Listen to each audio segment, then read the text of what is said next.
En un mundo que va demasiado rápido, hay historias que nos invitan a sentir y pensar. En Nada Personal nos tomamos el tiempo para escuchar, para cuestionar, para sentir. Entrevistas, debates y análisis que te van a movilizar. Nada Personal. Un programa conducido por Anabela Mesina.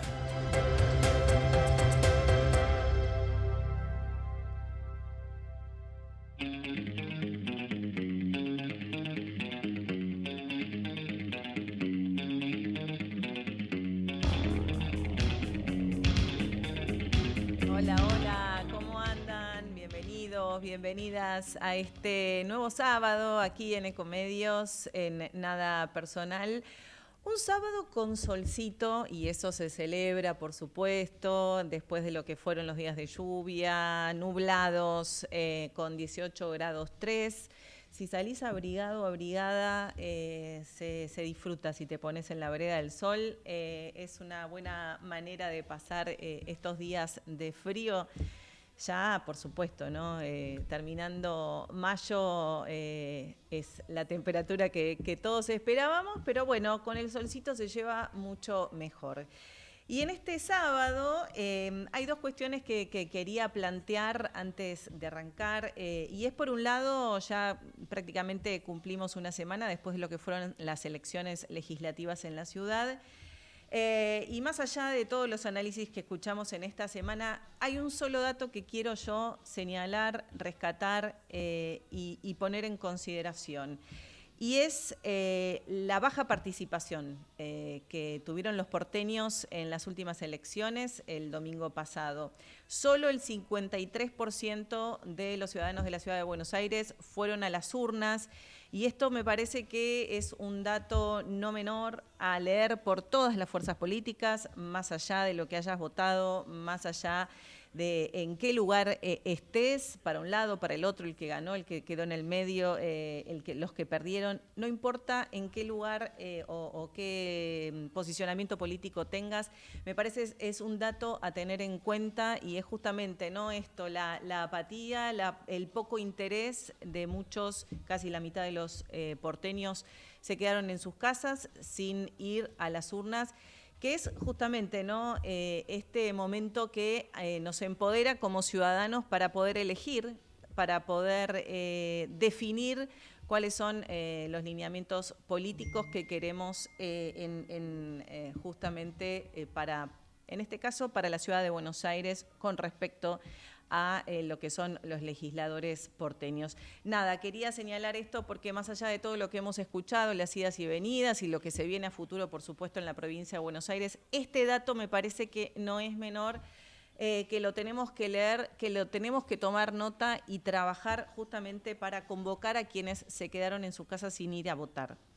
Y otro caso que nos atravesó y muchísimo en esta semana fue los asesinatos, las muertes de una familia entera en Villa Crespo. Estamos hablando de que una mujer, la madre de esta familia, Laura Leguizamón, mató primero a su marido en el departamento mientras estaba durmiendo, después fue a la habitación de sus hijos de 13 y de 15 años, los mató, uno de ellos intentó escaparse y terminó de matarlos con 30 puñaladas en su espalda. Y por último, y después de escribir una carta bastante confusa, errática, inclusive hasta en la letra, en la manera de escribir, cuáles eran los mensajes, se terminó quitando ella la vida con una puñalada en el corazón. Y esta tragedia, que realmente es muy triste para todos, creo que nos enfrenta a un tema que muy pocas veces hablamos, que se habla realmente muy poco y que es muy importante, como la salud mental. Es difícil, ¿no?, abordar los casos de salud mental y hablarlos, porque la locura en general siempre ha sido un tema muy tabú en la historia de la humanidad. Pero, ¿qué pasa en el interior de estas familias donde hay enfermos psiquiátricos? ¿De qué manera se controlan este tipo de enfermedades, sobre todo para quienes tienen que tomar medicación para poder estabilizarse en sus enfermedades? Y por supuesto, este drama que escuchamos con esta noticia tremenda, con este final tan triste, ¿no? Y para hablar de estos temas, porque me parece que es fundamental poder ponerle voz, poder ponerle palabra a todo esto, quiero invitar a Pablo Wiesenberg, él es médico psiquiatra, para poder desentrañar un poco esto. Pablo, ¿cómo estás? Buenas tardes. Hola, ¿cómo estás? Buenas tardes. Bien. Bueno, vamos a tratar de ayudar Es a difícil, ¿no? esclarecer y traer información sobre este Claro, tema, ¿no? en principio, empezar por esto, ¿no? Pablo, bueno, vos te dedicás a esta cuestión, seguramente lo hablás todos los días, pero en general, los casos psiquiátricos, las enfermedades que rondan lo psiquiátrico siempre son tabú, no suelen hablarse, se esconden y hasta generan vergüenza en las familias. Es así como lo planteás, pero también hay algo como que suele suceder en cualquiera de las patologías psiquiátricas. Todo lo que venga de la mente es como incomprensible, salvo para el que lo vivió o el que lo está padeciendo. Claro. ¿Sí? Es como, si voy a lo más sencillo y tan de moda que son los ataques de pánico, Mm. eh, el que lo vive es dramático, le da mucha vergüenza porque tiene sensaciones incomprensibles, hasta a veces fuera de un patrón común. ¿A qué me refiero? Estás en el medio por ahí de un picnic, disfrutando al aire libre con amigos y te agarra un ataque de ansiedad que te hace perder hasta la racionalidad del momento y no está pasando nada grave. Y el Hasta entorno físicamente, ¿no? Tienen sensaciones, son sensaciones psíquicas síntomas. y físicas. Claro. O sea, taquicardia, transpiración, en un momento donde la estás pasando bien, y decís, pero si no pasó nada, y si no está, y el de al lado, ¿qué le dice? Che, dejate joder, dale, divertite. No puede. No lo entiende, No, no digo, lo no puede entiende. la persona, digo, divertite. ¿Cómo voy a divertirme si en mi No, cabeza no, están pasando tantas imposible. cosas, ¿no? No, y entonces más vergüenza, más exigencia, porque dice, por ahí estoy, la verdad, por ahí soy yo que no estoy haciendo las cosas bien y empieza a perseguirse con eso. Y es un caminito que te pone lejos de lo social, te va alejando de la gente, te vas excluyendo por una cuestión de preservación. ¿Qué pasó en este caso puntualmente, el que comentaba y que realmente nos impactó, ¿no? Fue una cachetada por todo lo que significó el hecho en sí mismo, ¿no? Una mujer matando a sus propios hijos no puede entrar en la cabeza de nadie, ¿no? Pero ¿qué había en De esa nadie. cabeza de esa mujer? Mirá, tan fuerte fue, yo soy médico psiquiatra y tengo 4 hijos. Mi hijo menor, de 18 años, me dice, che, papá, ¿mamá podría levantarse un día y hacer esto? Qué terrible. Sabes que a mí, en mi casa también se habló mucho de este tema, ¿no? Yo tengo una hija de 14 años y una de sus amigas conocía al mayor de los chicos. Y Claro, entonces fue un tema que atravesó también a los adolescentes. pero terrible.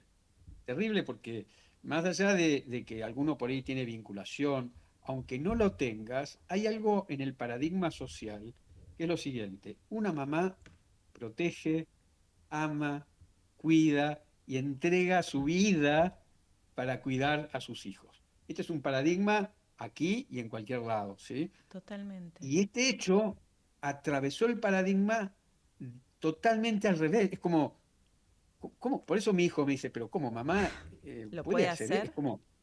Es como, ¿puede salir de su amor para atravesar esto? Bueno, es un hecho que conmueve, como siempre digo, no es un hecho excepcional, pero no es común.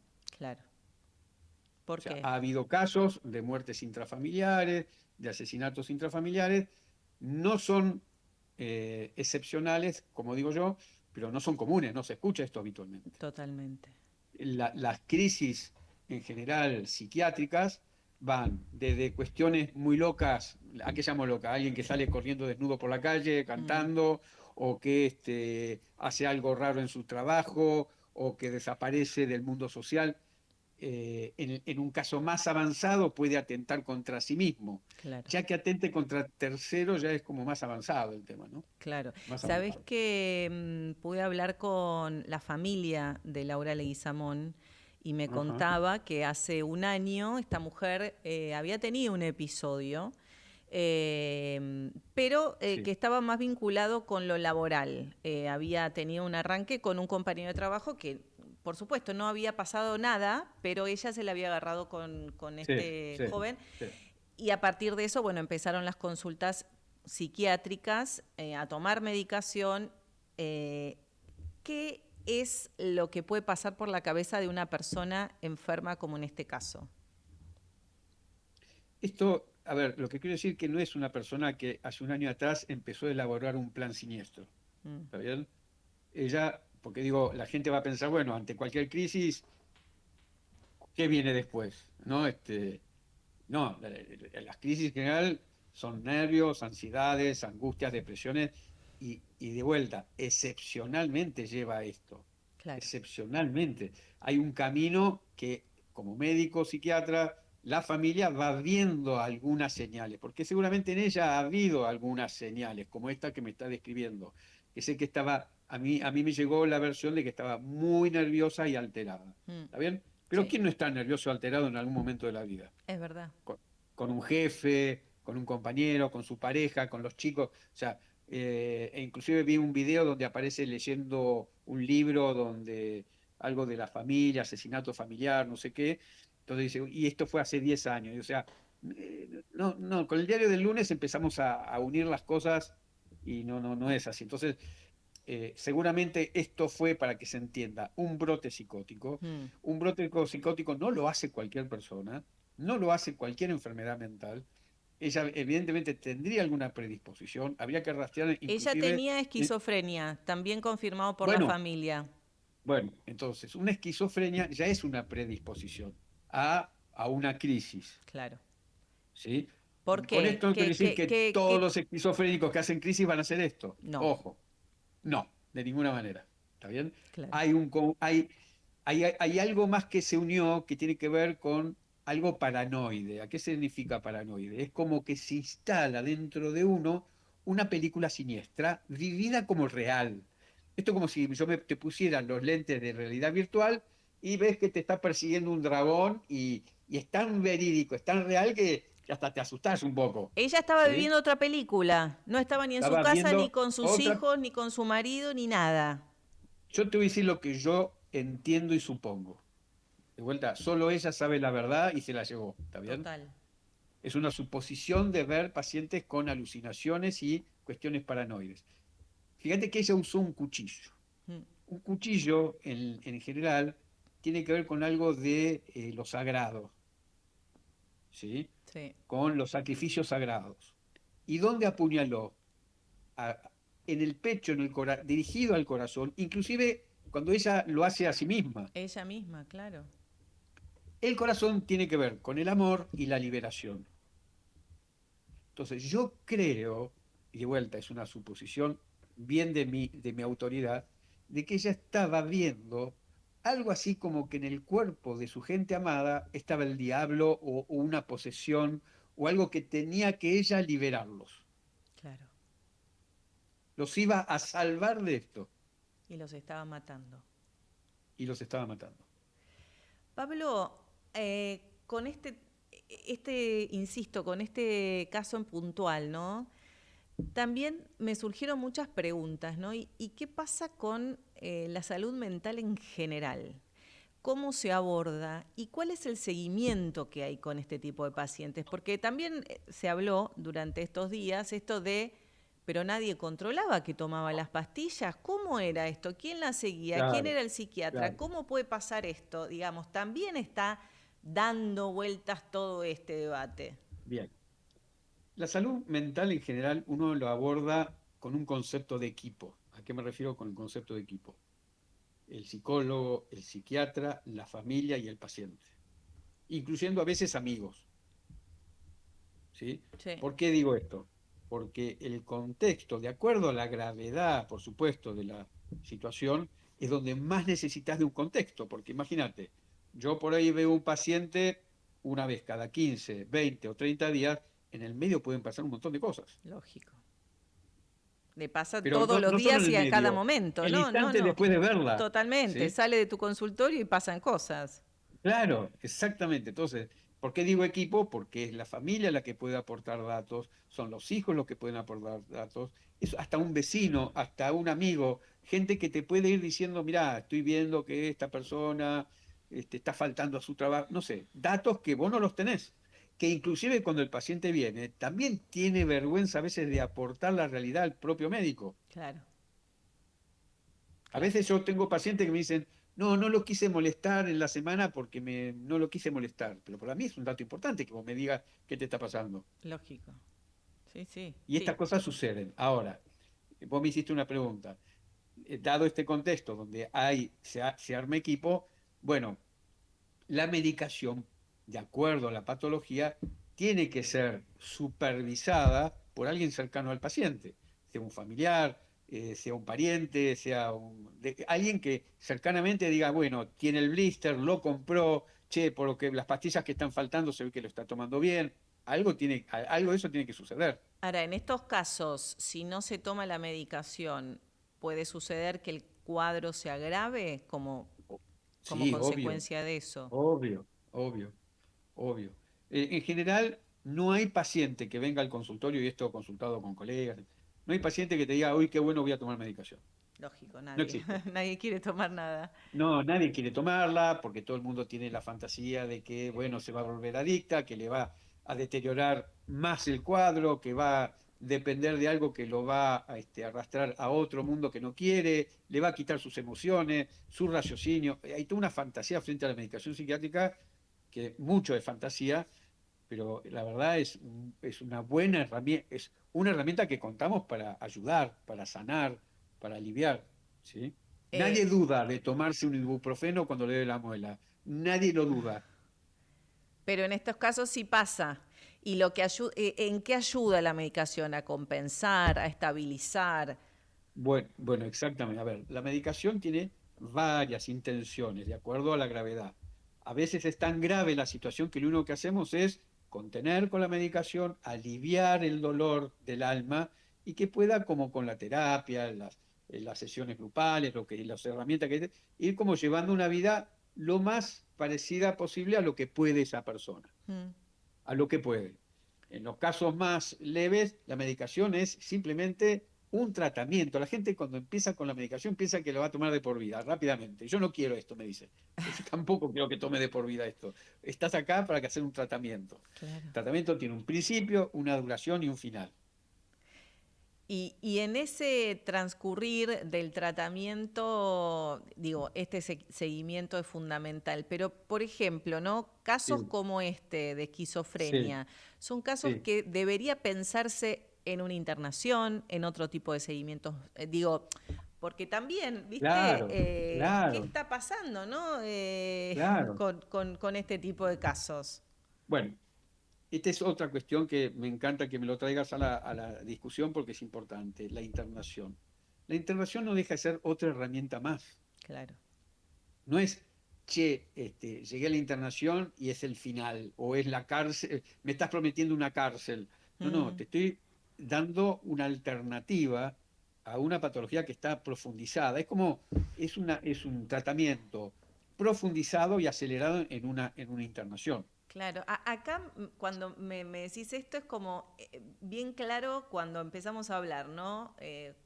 O recién que me decías, bueno, si te duele la muela, te tomas el ibuprofeno. Ahora, si tenés un problema mental, digamos, el que sea, qué difícil abordarlo, ya sea porque los pacientes se resisten a la medicación, porque las internaciones también son resistidas, a diferencia de Sí, lo que claro. pasa cuando tenés algún síntoma puntual físicamente.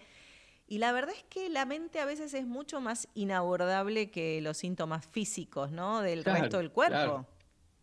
Es lo que yo te decía al principio con respecto a un ataque de pánico, que hoy ya quien no conoce y no sabe del ataque de pánico y digamos, hasta lo reconoce y lo googlea y rápidamente se autodiagnostica, pero y da vergüenza, no lo quiere contar. Imagínate un ataque de pánico que tiene solución, son fáciles de llevar, se tienen buena respuesta a los tratamientos.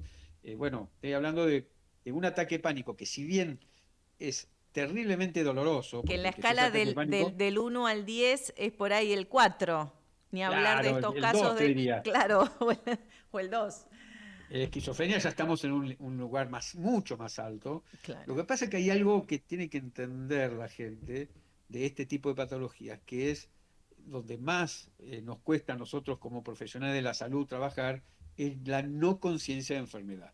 Vos si tenés una neumonía, te guste o no, tenés tos, no te gusta, te guste o no, tenés mocos, no te gusta, te guste o no, tenés fiebre, no te gusta, entonces bueno, voy al médico, me medico, rezongás un poco, pero lo haces. Totalmente. Es que ¿Sí? ahí está el Ahora, tenés una punto. patología mental, tratás de zafar. Ahí está el La punto, la no escondés, conciencia. ¿sí? Ahí está la no conciencia. O la no conciencia, o esto que yo planteaba y que a mí la verdad es que me trajo mucho esto del no hablar, de tirar por debajo Claro, de la mesa, ¿viste? Estos temas sí. de, insisto, no poner arriba de la mesa una problemática que es muy compleja, insisto, más compleja que quizás otras enfermedades de las cuales hablamos todo el tiempo, ¿no? Lo que pasa es que se transforma en más compleja justamente por lo que vos decís, porque no se habla. Claro. Si en la mesa familiar se hablara de, no sé, las enfermedades venéreas, las enfermedades pulmonares, los infartos, che, las enfermedades mentales, con la misma categoría, Sí, y con la misma línea, digamos, también en cuanto a buenos y malos, porque parece que, claro, digamos, las enfermedades mentales son malas de por sí. sí, son siniestras, ¿Viste? son posesiones de otra índole, ¿entendés? Eh, y esto viene de siglos, porque imagínate que Bueno, la antiguamente, locura siempre fue tabú y antiguamente eran quemados en la hoguera, ¿no? Si nos claro, viste, retrotraemos a la historia. eh, la verdad que, bueno, es algo que existe, está en la población, todos tenemos alguna cuestión psicológica, todos pasamos por alguna depre, todos pasamos por ansiedades. Lo que pasa es que cuando se estabiliza esa depresión o esa ansiedad, se instala y lastima y lastima y lastima, es decir, bueno, che, vamos a sanarla. Se ¿Qué puede, se puede? claro que se puede, obvio. Se puede curar. Se puede sanar. La palabra curación entre nosotros es un tema delicado, porque ¿qué sería curar? Por lo menos que vuelva a un estado que se sienta útil con sus amistades, con su trabajo. Si eso es curar, vamos por ese lado, ¿me entendés? Bienvenido, claro que sí. Pero digo, bueno, sanar como primer objetivo y poder Que no seguir. te duela el alma. Y ahí vas a poder pensar, razonar y tomar decisiones. Cuando te duele la muela, no tomas ninguna decisión. Ninguna. Lo único que querés es que te saquen el dolor. Lo mismo pasa para las enfermedades mentales. Cuando te duele el alma, estás depre, estás bajón. Mira, las depresiones son esas cosas que tampoco son comprensibles para el común de la gente, el familiar, nadie. Está la persona tirada ahí en un rincón, no tiene ganas de hablar, no tiene ganas de comer. Dale, che, déjate hinchar, ponele onda, le dicen. Mm, Y si justamente la depresión es la enfermedad de la onda, claro, si lo que no tiene es onda, o sea, ¿de dónde la saca? Y la persona en general trata, se levanta, trata de salir a la calle, y peor todavía, un esfuerzo peor. enorme, ¿no? Hay detrás de todo Esfuerzo enorme eso. que termina culpándose porque, en fin, digo esto para que se entienda que hay herramientas, se puede trabajar, es solucionable en el sentido de que podemos restablecer situaciones físicas y mentales para que las personas se sientan productivas. Pablo, ¿qué pasa con la ley de salud mental en Eh, todo este entuerto que estamos hablando? Porque Y, el foco también está puesto en eso, ¿no? y sí, claro, porque hoy la ley de salud mental está más enfocada a una cuestión en el sentido de, a ver, más te diría político que desde el punto de vista médico. Claro. O de los pacientes, O sea, obvio, bueno, sí, claro, desde ya. a eso me refiero. Claro. Porque vos imaginate que una paciente como esta, si yo, que creo que el médico le sugirió la internación y ella no quiso, Mm, vos imaginate si yo dijera, no, mira, esta es mi indicación. O sea, vos vas porque tenés una neumonía, le vas a decir, no, yo no, el antibiótico no lo voy a tomar. Vos fijate, vos fijate esto que es verdad, si el médico le dijo internate y ella dijo que no, y tampoco la acompañaron desde la familia, todo lo que nos hubiésemos evitado en este caso. Ponele, lo que pasa es que en estos casos muchas veces no solo no quiere la paciente, sino que convence a su familia que ella está bien. Claro, claro. No, O ¿para qué que me va vas a a estar internar? Yo bien. estoy acá, voy a hacer la comida de los chicos. O sea, puede jugar un juego psicopático, ¿sí? Porque está dentro de una patología. Ahora, si el médico dice, che, no, mira, acá veo un riesgo, hay que internarla sí o sí. Vos no querés, bueno, vamos a intervenir a través de la justicia, el juez, yo sé que es difícil, pero te estoy cuidando. Y ahí es donde no está pudiendo No, los no, médicos no, actuar. no. Eso No, no podemos, esa herramienta de cuidado, eh, entiendo que puede haber exageraciones, entiendo que hay instituciones e instituciones, o sea, hay instituciones que son muy desagradables para la gente y hay instituciones que están bien. Entonces, es toda una cuestión a revisar que tiene que ver con entender y hablar de la salud mental. es fundamental, porque digo, siempre nos vamos a los extremos, ¿no? Ni una punta de la exageración en cuanto a la internación Claro, de más por bien, sí, ni tampoco esto de que no se puede cuidar al paciente ni a su entorno, como en este caso. claro, claro. Está todo enmarañado, porque inclusive hasta te podría decir, desde el punto de vista económico, hay instituciones que tratan de que no venga el paciente, o sea, está todo enmarañado.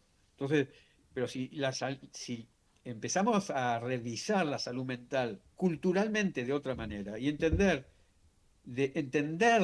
¿sí? Y poder hablarla, como decís vos, creo que se empezaría a abrir un juego muy distinto y posibilidades para la gente de otra manera.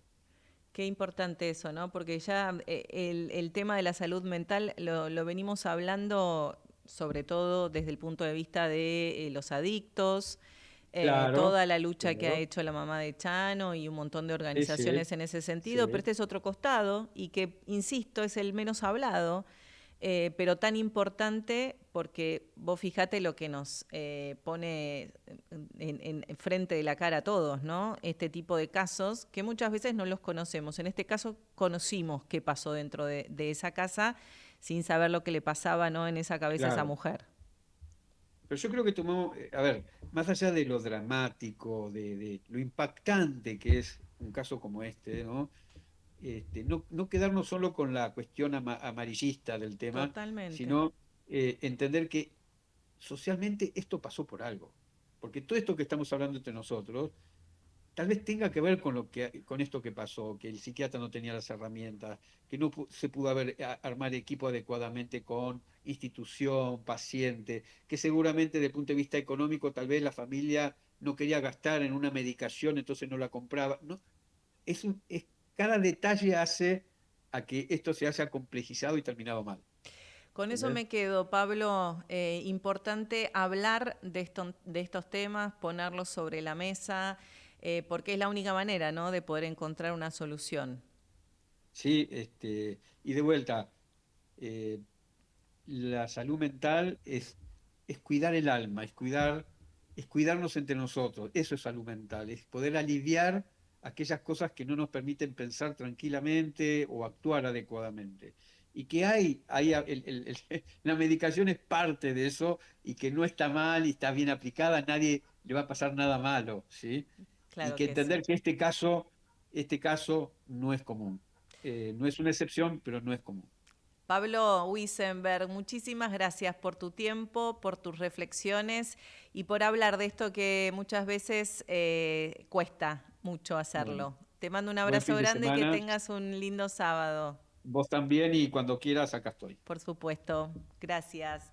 Estábamos hablando con Pablo Wiesenberg, él es médico psiquiatra, y nos puso un poco de claridad a todo esto que estuvimos hablando desde el miércoles pasado cuando se conoció la noticia del asesinato de una familia entera en Villa Crespo, ¿no? ¿Qué hay detrás de la salud mental y cuánto es necesario hablar para poder empezar a tener respuestas? soluciones, qué es lo que pasa detrás, qué pasa detrás de la ley de salud mental, cuánto hay que hablar y seguir trabajando, ¿no? En materia social sobre estas cuestiones. Bueno, llegamos a las 3:31, vamos a hacer una breve pausa y ya volvemos, ¿eh? Quédate ahí. Ecomedios.com AM1220. Estamos con vos. Estamos en vos. Podés vernos en vivo en ecomedios.com. Ecomedios.com. Contenidos audiovisuales. Conectate con nosotros. Contestador 5-254-2353. Las voces que importan, las historias que merecen ser contadas. Seguimos acá, en Nada Personal, con Anabela Messina. Hacemos una pausa para escuchar las voces que valen la pena escuchar.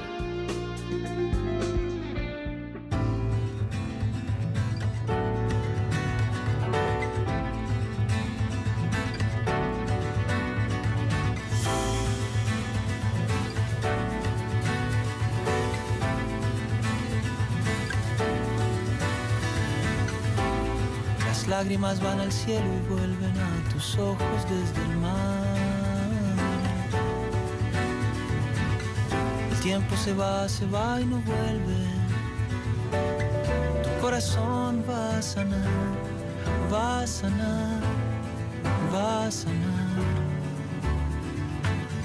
La tierra parece estar quieta y el sol parece girar. Y aunque parezca mentira,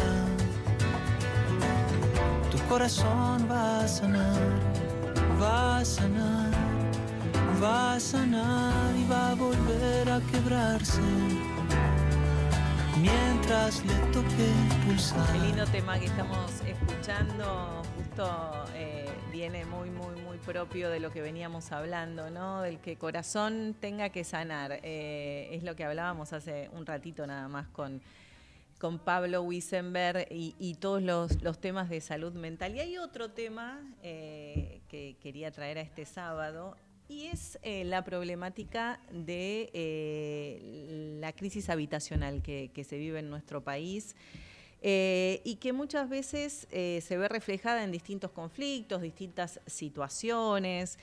Y por eso hoy les quería contar el trabajo que hacen de manera enorme y muy dedicado una ONG que se llama ONG Habitat, que además de preocuparse justamente por esa situación en la ciudad de Buenos Aires, con un trabajo puntual que hacen en una casa en La Boca, donde se ayuda a muchas familias que viven en conventillos de manera precaria y con sus familias para poder tener un lugar digno de vivienda, sino que además tienen muchísimos proyectos, muchísimo trabajo sobre otros temas que están vinculados a esta problemática, como es, por supuesto, la salud y la accesibilidad. De qué manera, ¿no?, llegar a un hogar y poder tener otro tipo de calidad de vida. Por eso, en esta tarde de sábado, quiero invitar a Juan Yuri para hablar de todos estos temas, de todo el trabajo que hace la ONG, que es un equipo enorme, por supuesto. Juan es una de sus caras visibles, pero detrás hay mucha gente ayudando para poder hacer realidad todo este trabajo. Juan, ¿cómo estás? Buenas tardes. ¿Qué tal, Anabela? ¿Cómo estás? Buenas tardes. Contanos a qué se dedica puntualmente, porque yo hablé de algunos de los proyectos, quizás los más visibles, el de la Casa de la Boca, pero tienen mucho trabajo por detrás en la ONG Habitat. Sí, así es. Nosotros, como bien vos decías, trabajamos con un problema que es enorme, que es el déficit habitacional que tiene Argentina, que se calcula que son más o menos 4 millones de familias, de hogares. Y este déficit es multidimensional, es decir, abarca muchas problemáticas. Una de ellas es el alquiler, y por eso tenemos nuestro proyecto de alquiler social en La Boca, para familias que viven en conventillos, inquilinatos, hoteles pensión.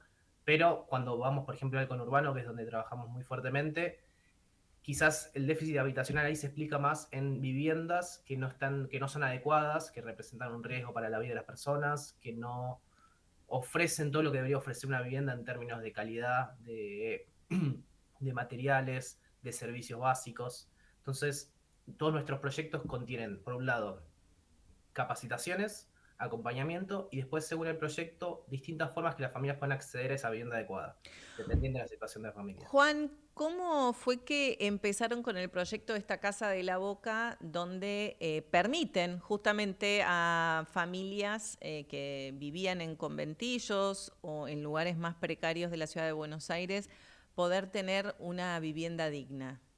El proyecto empezó hace más o menos 15 años, cuando decidimos trabajar en la ciudad de Buenos Aires. Nosotros veníamos de trabajar en la provincia de Buenos Aires, en Santa Fe, muy fuertemente también en Luján y en otros lados de Argentina, pero no en la ciudad. Entonces hicimos un diagnóstico y ese diagnóstico nos arrojó dos datos interesantes. Por un lado, el problema de las familias que no tienen los requisitos para alquilar en el mercado formal, entonces que terminan pagando montos muy similares, es decir, que tienen Los ingresos para pagar. requisitos significa por ahí no tener dinero para la garantía, no tener la documentación. Exacto, tal cual. No tener garantía propietaria o una garantía fiduciaria, no tener un recibo de sueldo en blanco, Claro. es decir, no poder comprobar los ingresos. Y en un país que tiene tanta informalidad laboral, la realidad es un problema enorme. Entonces estas familias pagan montos similares por vivir en conventillos, inquilinatos, hoteles, pensión, que son lugares que de alguna manera son la última barrera antes de que esas personas terminen en la calle, pero igual no ofrecen las condiciones. Entonces, y el otro dato Digamos, que- vamos, por el tipo de lugar, por el hacinamiento, por las características inclusive precarias de estos conventillos, de estos lugares donde a veces la infraestructura es pésima y que de hecho corren riesgo quienes viven ahí también. Hemos visto muchísimas noticias sobre ese tema, Juan. Exactamente, sí, son lugares que constantemente se están prendiendo fuego, Claro. o son lugares que muchas veces sufren desalojos porque son irregulares en cuanto a los papeles, son lugares de total hacinamiento, son incluso peligrosos para las familias porque no sabes qué está haciendo tu vecino, no lo conoces, hay mucho movimiento, pasan un montón de cosas, entonces no son los lugares ideales. Y el otro dato que arrojó este diagnóstico es que hay un montón de vacíos urbanos en la ciudad de Buenos Aires que se podrían aprovechar justamente para tratar esta problemática. ¿Qué hicimos? Encontramos un conventillo con riesgo de derrumbe que está deshabitado, y en ese mismo lugar construimos este edificio de 9 departamentos donde hoy las familias pueden estar hasta en un plazo de 3 años viviendo en condiciones adecuadas, con un alquiler subsidiado de manera escalonada, es decir, el primer año pagan relativamente menos que el segundo y el tercero. Y durante esos 3 años lo que buscamos también es, a través de las capacitaciones, a través de darles una vida como inquilinos, como si fuese el mercado formal, es empoderarlos para que el día de mañana puedan acceder al mercado formal que antes de nuestro proyecto no podían acceder. Claro, yo digo es como el entrenamiento, ¿no? Las oportunidades que quizás no tuvieron y que esto les permite como un tobogán de llegar a ese objetivo final que es poder vivir en un lugar digno para toda familia. Exactamente, porque creo yo que tiene dos potenciales el proyecto. Por un lado, el potencial propio que tiene la vivienda digna, la vivienda adecuada, que es una vivienda adecuada, una vivienda estable, te da estabilidad para el trabajo, te da estabilidad para la educación, te da salud, y eso ya de por sí es transformador. Pero por otro lado están estos componentes que le agregamos, que son capacitaciones laborales, que es el acompañamiento social que hacemos, que al mismo tiempo sirven para multiplicar ese efecto que ya de por sí tiene la vivienda adecuada. ¿Cuántas familias pasaron por esta casa y están hoy, de hecho, viviendo? Ya pasaron estos 10 años, desde que se inauguró el edificio, alrededor de 30 familias. Hoy son 9 familias las que están. Creo que, si no me equivoco, por este año van a seguir siendo estas 9. Entraron 2 familias a principio de año, 2 familias con historias increíbles de resiliencia, de seguir buscando. Me acuerdo que hace poco estuve hablando con una de ellas que me contaban que vinieron acá en Buenos Aires, en Córdoba, que se mudaban de un hotel a la casa de los padres de ella. Están todo el tiempo buscando ese hogar, sobre todo para su hijo. Ellos son 2 padres de un hijo muy chico y están todo el tiempo en esa búsqueda de la vivienda, sobre todo para su hijo. Y cuando encontraron este proyecto, cuando encontraron esta oportunidad, dijeron, es ideal para nosotros, lo vamos a poder aprovechar porque aparte ya tienen ellos un un proyecto habitacional por fuera del edificio, que durante estos 3 años que van a estar, van a poder terminar de concretarlo. ¿Qué tienen, digamos, como en la mira tienen algo, una casita, Sí. un departamento? Sí, están pudiendo adquirir un terreno y van a empezar con la construcción de su casa, que solo podrían hacerlo si tienen la estabilidad que les ofrece una vivienda adecuada, una vivienda formal, y no la inestabilidad que te ofrece un conventillo, un inclinato, que es vivir con lo justo, vivir al día, pensando que en cualquier momento puedes perder todo. Siempre cuando escucho estas historias, digo, cuánto se transforma la vida de las personas, ¿no? Dando estas oportunidades, porque, bueno, en este caso, esta familia o las 30 familias que pasaron por la casa, seguramente tengas 30 historias, ¿no? De posibilidades y potencialidad que fueron ayudadas por este paso en este lugar.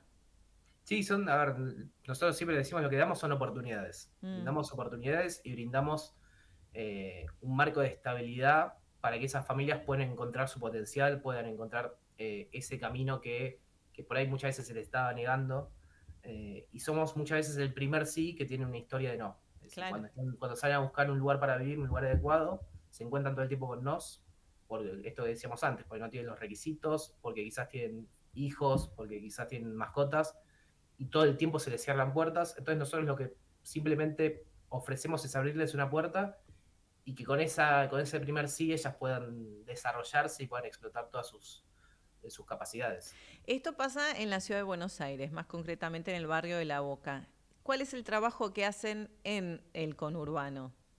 Con Urbano lo que hacemos es trabajar con las familias que ya tienen una vivienda para que puedan adecuarla. Por ejemplo, tenemos un proyecto que las familias reciben, además de siempre en todos nuestros proyectos, la capacitación y el acompañamiento, reciben un set de materiales estandarizados para poder mejorar un aspecto puntual. Puede ser el baño, puede ser el techo, puede ser el saneamiento de la vivienda. Ese es nuestro proyecto de mayor alcance. El año pasado alrededor de 1000 familias alcanzamos con este proyecto. Y es un proyecto que sobre todo apunta a personas que están en una situación de vulnerabilidad muy extrema. Porque estamos hablando justamente de familias que quizás no tienen un baño adecuado y que en vez del baño por ahí usan un balde o tienen que ir tiene una letrina o tienen que ir no sé, al club o a la organización que hay en ese barrio para poder Sí, hacer al comedor o a la iglesia o al lugar más cercano que les pueda dar una infraestructura adecuada. Exacto. Y, sí. Y Juan, ¿cómo también se busca, ¿no?, a cada una de estas familias? Porque, digo, me imagino que, bueno, hay tantos, ¿no?, en nuestro país en estas condiciones, lamentablemente, y que el Estado no acerca estas posibilidades. Son, en este caso, las organizaciones civiles las que están ahí detrás trabajando con muchos voluntarios que ponen el corazón y el alma para que esto sea posible. ¿Cómo es la búsqueda de cada una de estas familias? Nosotros trabajamos por territorio, por barrio, y cuando llegamos a un barrio, lo primero que buscamos son las organizaciones que ya trabajan ahí. Como decíamos recién, los comedores, las iglesias que trabajan ahí, que conocen ese barrio, que conocen las necesidades, y establecemos una alianza con esa organización que nos abre las puertas del barrio y al mismo tiempo convoca a las familias y convoca a las personas para que se acerquen a nosotros y confíen en nosotros, porque nosotros sabemos que cuando llegamos a un barrio somos desconocidos para esas personas. Claro. Y muchas veces cuando alguien te viene a ofrecer ayuda, sobre todo con las historias que tienen estas personas, estas familias, lo primero que aparece es la desconfianza. Te iba a decir, se desconfía y no es para menos, ¿no? Porque si me va a ofrecer tantas cosas buenas, algo detrás me está queriendo hacer, no sé, o algo se piensa al menos. Sí, por eso entonces dependemos mucho de estas organizaciones que de alguna manera nos respaldan, nos abren las puertas, nos aportan un montón y son las que nos acercan a las familias. Y después hacemos nuestros llamados, nuestras convocatorias, que obviamente tratamos de priorizar primero en función de la necesidad de las familias y también que sabiendo en qué puede colaborar nuestro proyecto y si nuestro proyecto se adecua a esa necesidad que tiene la familia o no. ¿Cómo es el trabajo de los voluntarios en esto que es fundamental, ¿no? Diría, porque son los brazos, las piernas, además del corazón que le ponen en todo. Sí, bueno, nosotros decimos eso, que los voluntarios son el corazón de todo lo que hacemos en Hábitat. En Hábitat tenemos un tipo de voluntariado que lo llamamos voluntariado profesional, donde las personas, a partir de sus conocimientos, del trabajo que hacen, de la profesión que tienen, de su experiencia, vienen a aportar eso. Entonces, por ejemplo, yo que estoy en el área de comunicación, muchas veces he trabajado con voluntarios que son expertos en comunicación, entonces me ayudan en lo que es prensa, redes sociales. Después, cuando se acerca un voluntario que es arquitecto, puede ir directo al territorio y acompañar a familias en este acompañamiento técnico que hacemos. Pero la idea es que cada uno desde su expertise, desde su conocimiento, venga a aportar y a sumar esta misión, que en el fondo es combatir contra este déficit de habitación enorme que tenemos. Todos pueden sumarse, acá no es que tenés que saber tal o cual cosa, el que quiera sumar voluntades son bienvenidos. ¿Cómo hacen, Juan, para poder sumarse a este proyecto? Exactamente, sí, porque aparte yo estoy convencido, desde la organización estamos convencidos que todos tenemos algo para aportar. Y nos pueden buscar en nuestra página web, hpha.org.ar, o en redes sociales como Habitat-Argentina en Instagram. También estamos en Twitter, Facebook, YouTube, LinkedIn. De cualquier manera se pueden sumar. Y las familias, por un lado, ustedes llegan de esta manera por las organizaciones, pero también se pueden conectar con ustedes a través de las redes sociales. ¿Cómo es ese vínculo? Sí, muchas veces nos pasa que nos llegan familias por redes sociales.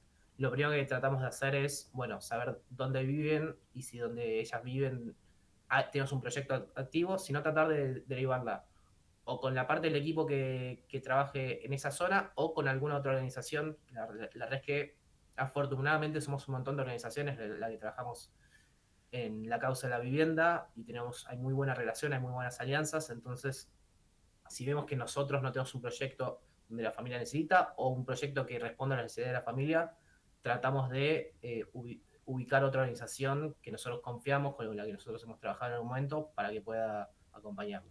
Juan, ¿cómo empezaste con todo este trabajo solidario? Yo estoy hace casi 4 años en Hábitat. Venía de trabajar antes en política. Yo soy politólogo de profesión y me encanta la política y me encanta todo lo que tiene que ver con el bien común. Y en algún momento entré como una especie de crisis vocacional y dije, tengo que buscar otra cosa. Y Hábitat, así como... Cosas que la política no estaba dando respuestas, empezaste a hacer. Un poco sí, igual también hago mea culpa de, quizás mi lugar no era la política. Claro, bueno, no, porque, insisto, uno puede desde cada uno de su lugar, ¿no? Ver en general las faltas de respuestas por parte del Estado, de la política, y justo hoy hablaban al arranque del programa esto de este dato de la falta de participación, sobre todo de los porteños en las elecciones, que también es un dato de época y que no podemos dejar pasar. Y en función de esto es lo que vos también estabas señalando, esta crisis personal que después se traslada o redunda en este trabajo solidario que estás haciendo desde hace unos años.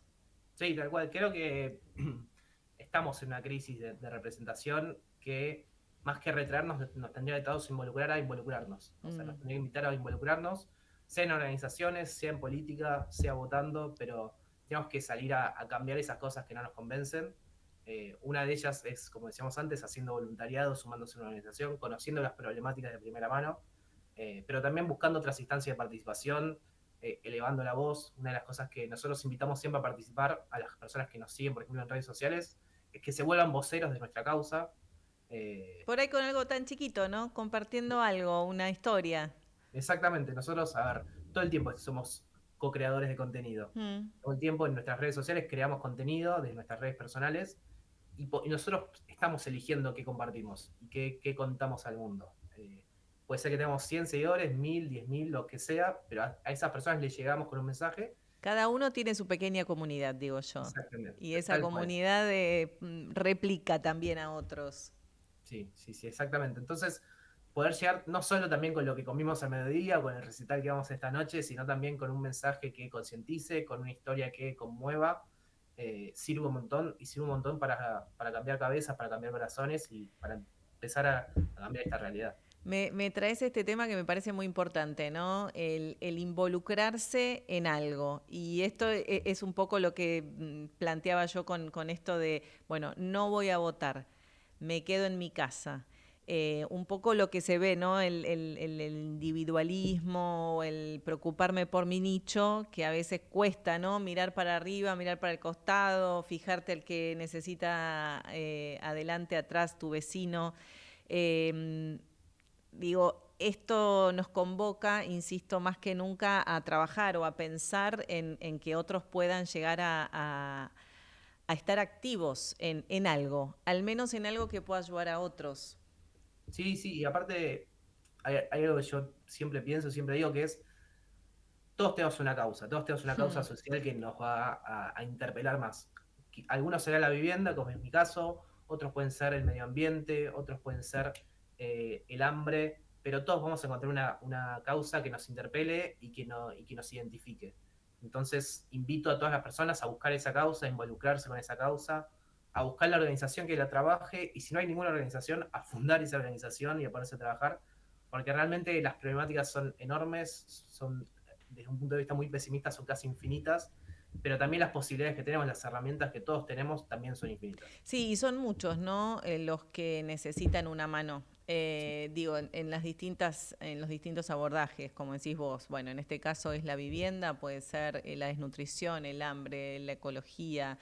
Hay tantas cosas para poder trabajar, para poder mirar al otro, ¿no? Que está enfrente. A veces uno camina por la calle y no mira, aunque están ahí adelante nuestro y a veces no se ven. Bueno, esos invisibles están queriendo que los veamos, ¿no? Y bueno, poder generar algo del otro. Sí, tal cual.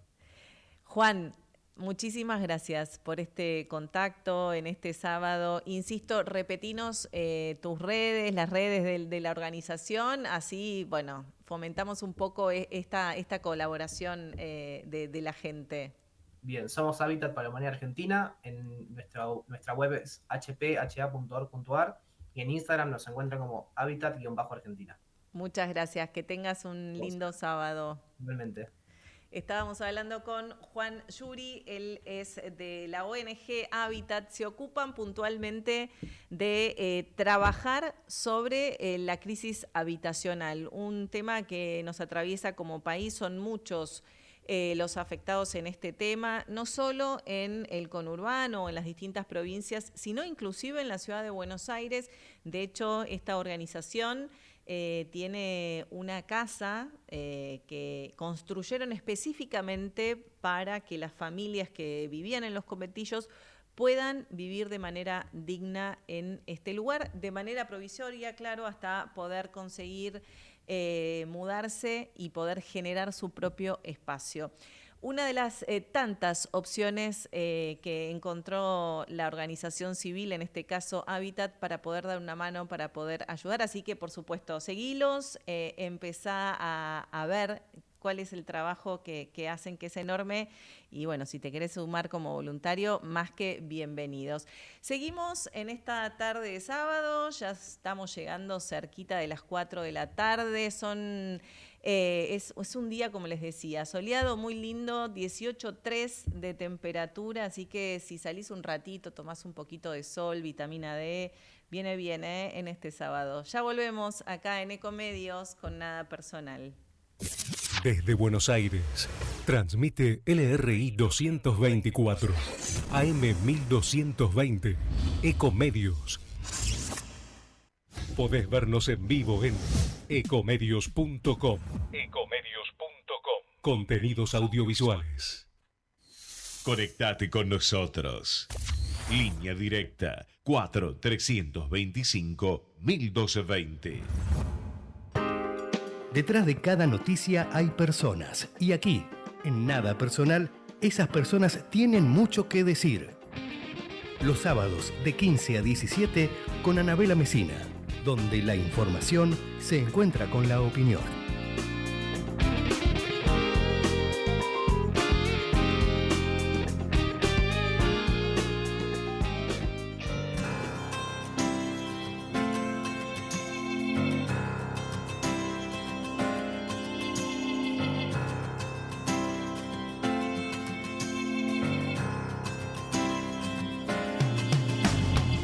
Me gusta estar al lado del camino, fumando el humo mientras todo pasa.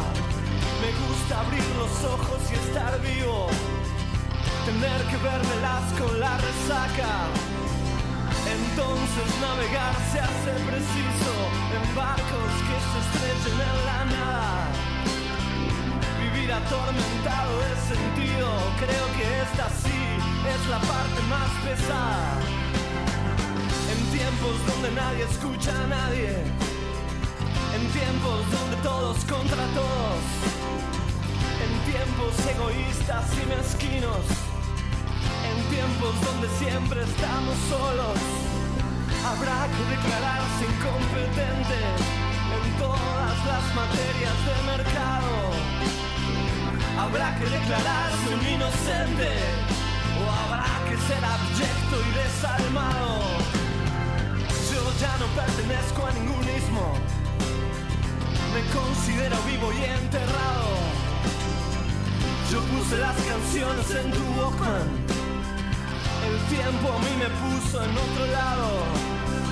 Tendré que hacer lo que es no debido, tendré que hacer el bien y hacer el daño. No olvides que el perdón es lo divino, y errar a veces suele ser humano. No es bueno nunca hacerse de enemigos que no estén a la altura del conflicto, que piensan que hacen una guerra y se hacen pis encima como chicos, que rondan por siniestros ministerios haciendo la parodia del artista, que todo lo que brilla en este mundo tan solo les da caspa y les da envidia. Yo era un pibe triste y encantado de Beatles, Cañalegui y maravillas. Los libros, las canciones y los pianos, el cine, las traiciones, los enigmas. Y acá seguimos en Nada Personal, qué lindo tema. Acá estábamos escuchando en esta tarde de sábado, ya cerquita de las 4 de la tarde, como les decía, un día de solcito que se puede aprovechar. Y hoy vamos a hablar de un tema tan interesante como es la educación, ¿no? Siempre digo que muchas veces hemos escuchado que la educación tiene sus déficits, sus problemas. Y hoy les voy a contar una historia de un colegio que conocí el año pasado, y es el Colegio María de Guadalupe. Quizás ustedes también hayan escuchado de él, porque ganó el premio al mejor colegio en 2024, más concretamente por la colaboración comunitaria. En esa categoría ellos ganaron ese premio al mejor colegio. Es un colegio que queda en un barrio en Tigre, en el barrio Las Tunas, pero hay detrás un trabajo muy importante que hace la Fundación María Guadalupe con un objetivo puntual, y es que todos los chicos que están en ese barrio, un barrio con unas condiciones vulnerables, donde muchos de los papás de estos chicos tienen trabajos precarios, con situaciones muy difíciles, que abordan justamente muchos de ellos problemas de trabajo, problemas de violencia, pero en esta fundación se focalizan en los chicos, en la educación de estos chicos y en las posibilidades de darle un futuro y darles sueños y darle la posibilidad de que tengan las herramientas que cualquier otro chico de nuestro país. Y por eso hoy vamos a hablar con Malu, ella se llama María Luz Díez, de la Fundación María Guadalupe. Malu, ¿cómo estás? Buenas tardes. Hola Ani, muchas gracias por invitarme. Cuando fui al cole de María Guadalupe, la verdad es que uno entra en un mundo distinto en el sentido de esto, ¿no? Las posibilidades que se le dan a los chicos desde que entran en este colegio, porque son chicos que están atravesados con muchas problemáticas, porque sus papás están, viviendo situaciones difíciles, pero entran en el colegio y entran como en un mundo diferente. ¿Cómo se piensa en cada uno de estos chicos?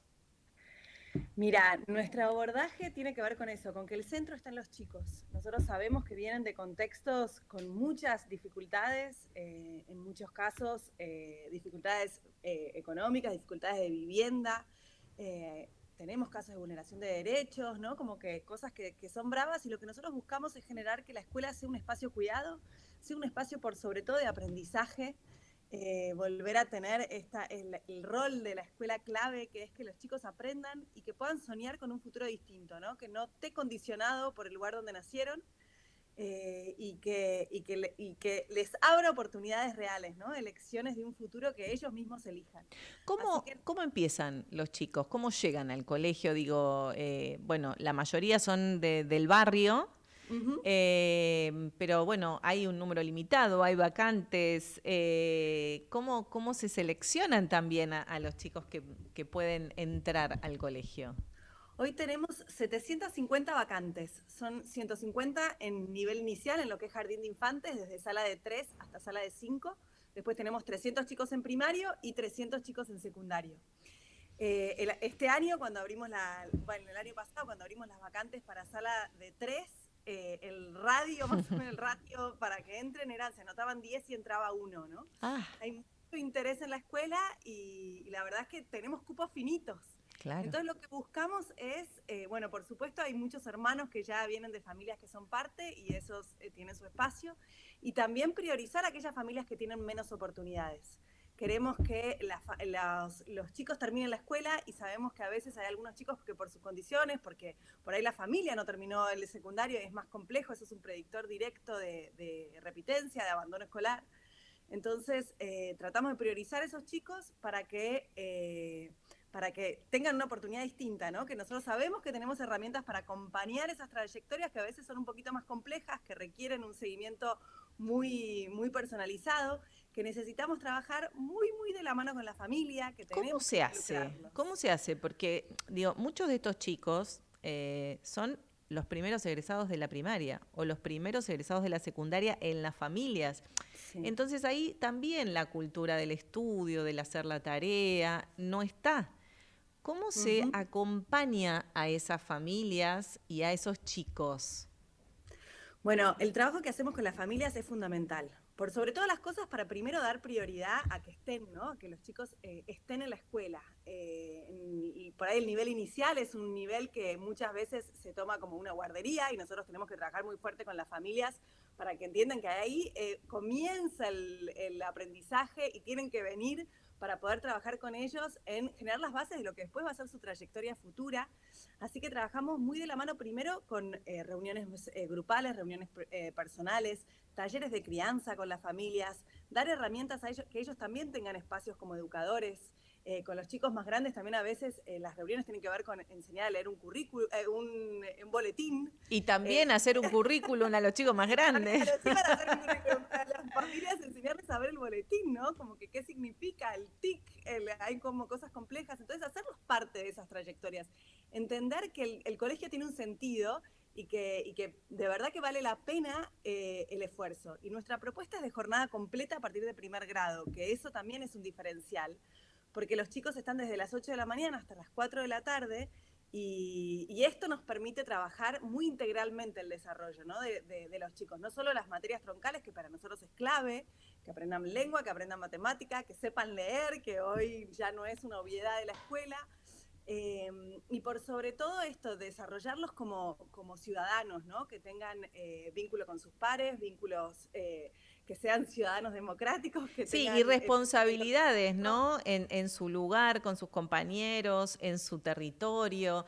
Digo, también hoy venimos con todas estas temáticas porque justamente yo traía este dato de la falta de participación en la ciudad de Buenos Aires, ¿no? Sí. Y que también es un signo de época, y digo, esto también se trabaja en el colegio, esto también se trabaja con los chicos, ¿no? ¿Qué queremos como país si no participamos como ciudadanos? Entonces, esto arranca en el cole también. Sí, totalmente. El rol, la escuela es meterlos en estos mundos, y a veces en estos contextos un poquito más, ¿no? Porque hay como una cosa de que pareciera que se quedan afuera de un montón de estas instancias, y lo que nosotros queremos es chicos involucrados que no solo cambien sus propias trayectorias, que impacten en sus familias y que impacten en su comunidad.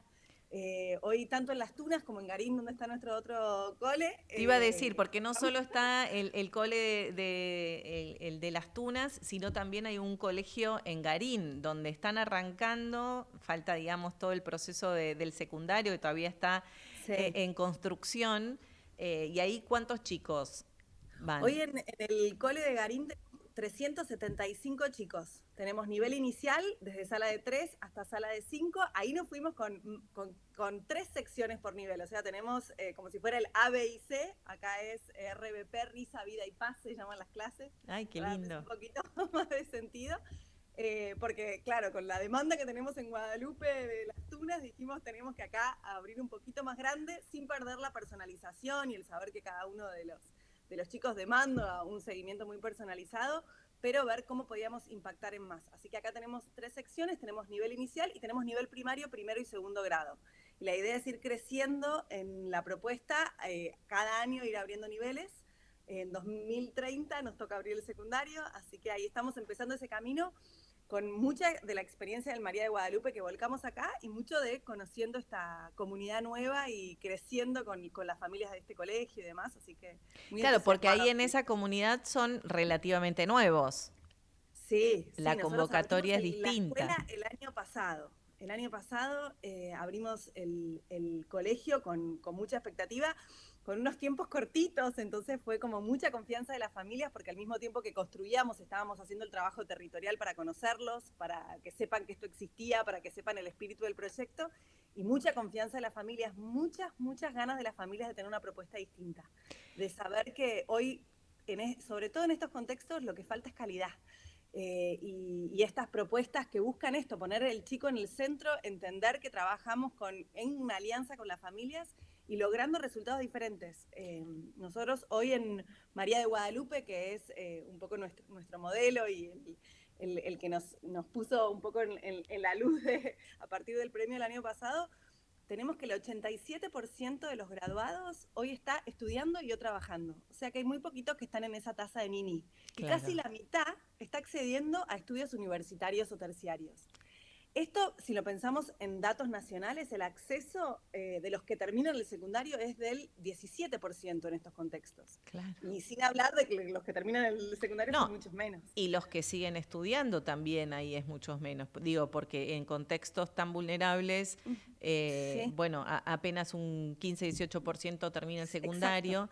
Pero mucho menos de ese porcentaje sigue estudiando, digamos, porque la necesidad de salir a trabajar... El 17% de los que siguen estudiando. Claro, bueno, pero digo, la necesidad de salir a trabajar es, digamos, enorme. Entonces, ¿qué posibilidades tienen, digamos, en estos casos de poder pensar a futuro, ¿no? En una... no sé, en una carrera universitaria, en una carrera terciaria, en otras posibilidades, es muy baja. Es muy baja, y la verdad que hay una de las puntas que nosotros vimos como uno de los problemas, es que a veces el no tener red, uno no elige lo que no conoce, ¿no? Tenemos que ampliar esas posibilidades.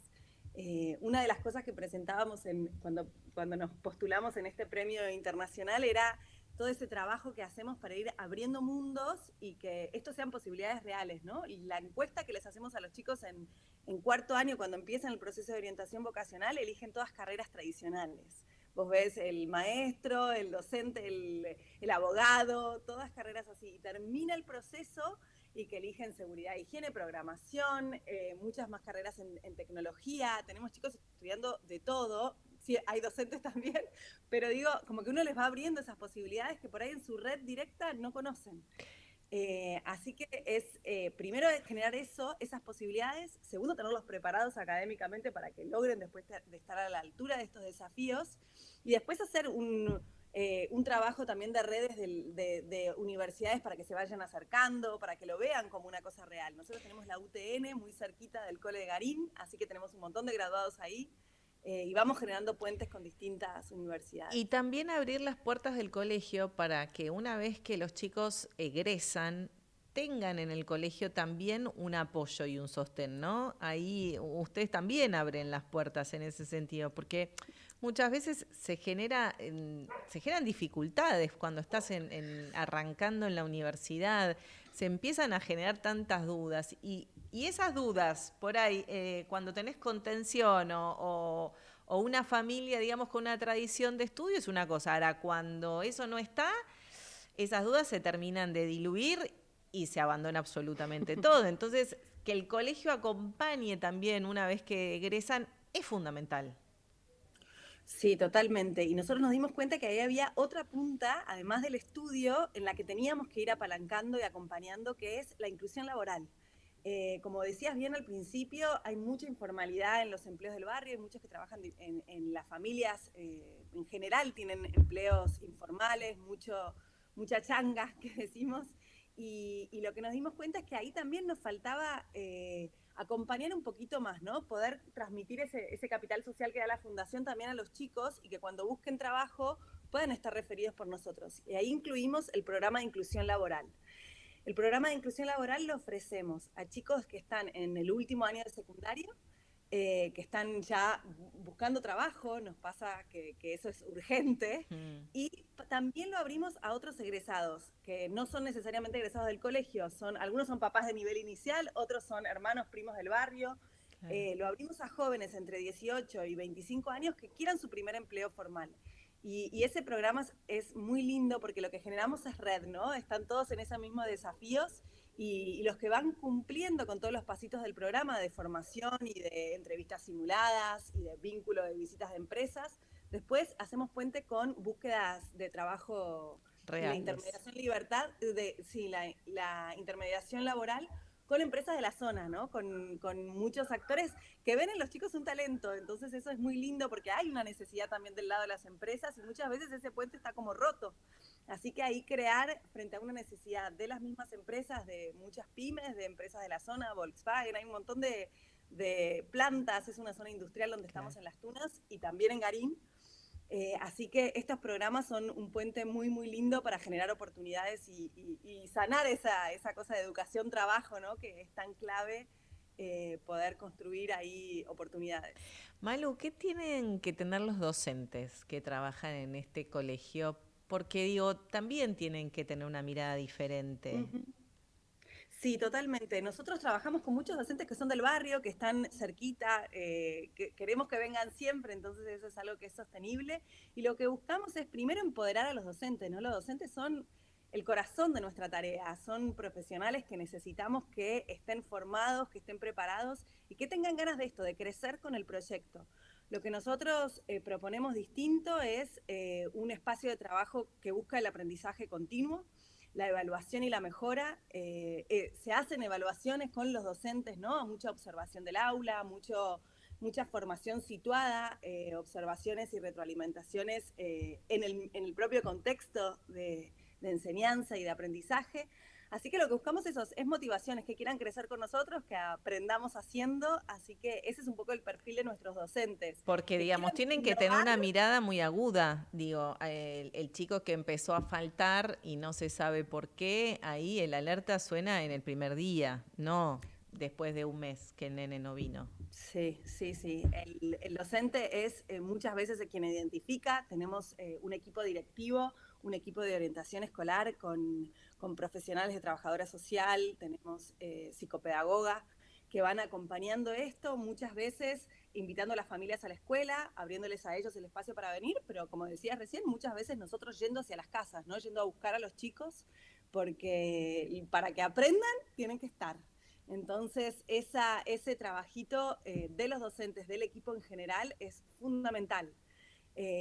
Y vamos premiando también, ¿no? Fuimos reconociendo estos lugares de presentismo, hay una bandera del presentismo, los que van cumpliendo tienen sus reconocimientos, sus espacios como clases, como buscamos motivaciones para que esto sea.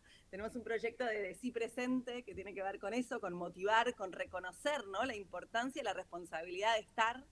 Y de generar esas alianzas con las familias en las primeras instancias y después con los mismos adolescentes cuando ya son más grandes, son ellos con los que vamos trabajando para que vengan, ¿no? Y estos chicos, los que van al cole, son un poco, ¿no? Ejemplo y que también comparten en sus barrios, ¿no? Me imagino con otros amigos, en el club, también son, digamos, como formadores ellos mismos, aunque no lo quieran o no lo piensen, pero digo, estos valores que se transmiten en el colegio también van más allá del colegio.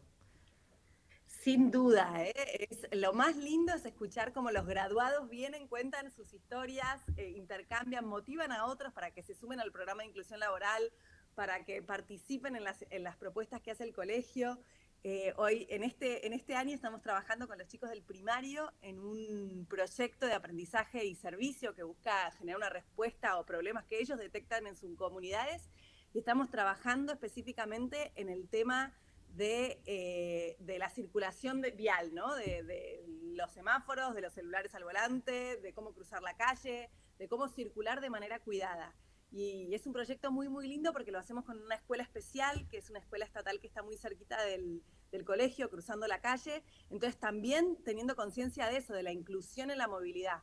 Entonces, los chicos son factores de cambio, están haciendo campañas de concientización en el barrio, con las familias, nos están a nosotros haciendo en el colegio, de ser conscientes de algunos cambios que tenemos que tener en la circulación del ingreso. Vino el intendente a escuchar las propuestas de los chicos para generar propuestas de cambio de algunas cosas que están por fuera de nuestras manos. Mirá qué bien los chicos, sí. Con llegada además al intendente. No, unos genios se plantaron frente a él con las firmas de las familias, fue muy lindo, mucha escucha, mucho intercambio, entender también cómo funcionan las prioridades, cómo funcionan los gobiernos también municipales, porque él les explicaba qué podía aprobar él, qué tenía que pasar por consejo, ¿no? Fue muy valioso, y buscamos estas experiencias, que los chicos sean actores protagonistas de sus aprendizajes, ¿no? Que sea lo que les interesa, lo que ven, lo que los motive también a aprender, a generar.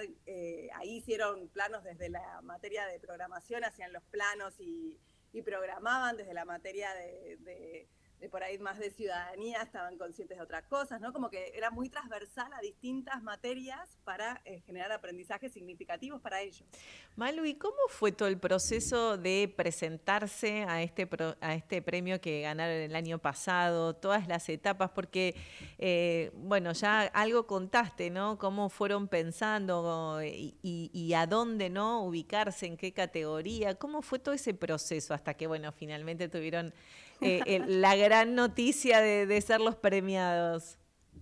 Bueno, fue un proceso largo. Nosotros el año pasado, a principio de año, nos presentamos, nos postulamos.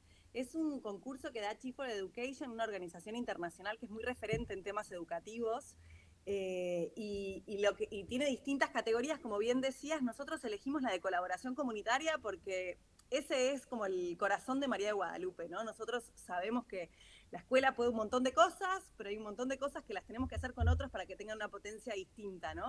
No podemos solos. Entonces, ese es parte de nuestro trabajo, es ese, ¿no? Articular con distintos actores que nos potencien y que hagan de la escuela todavía una plataforma con más impacto.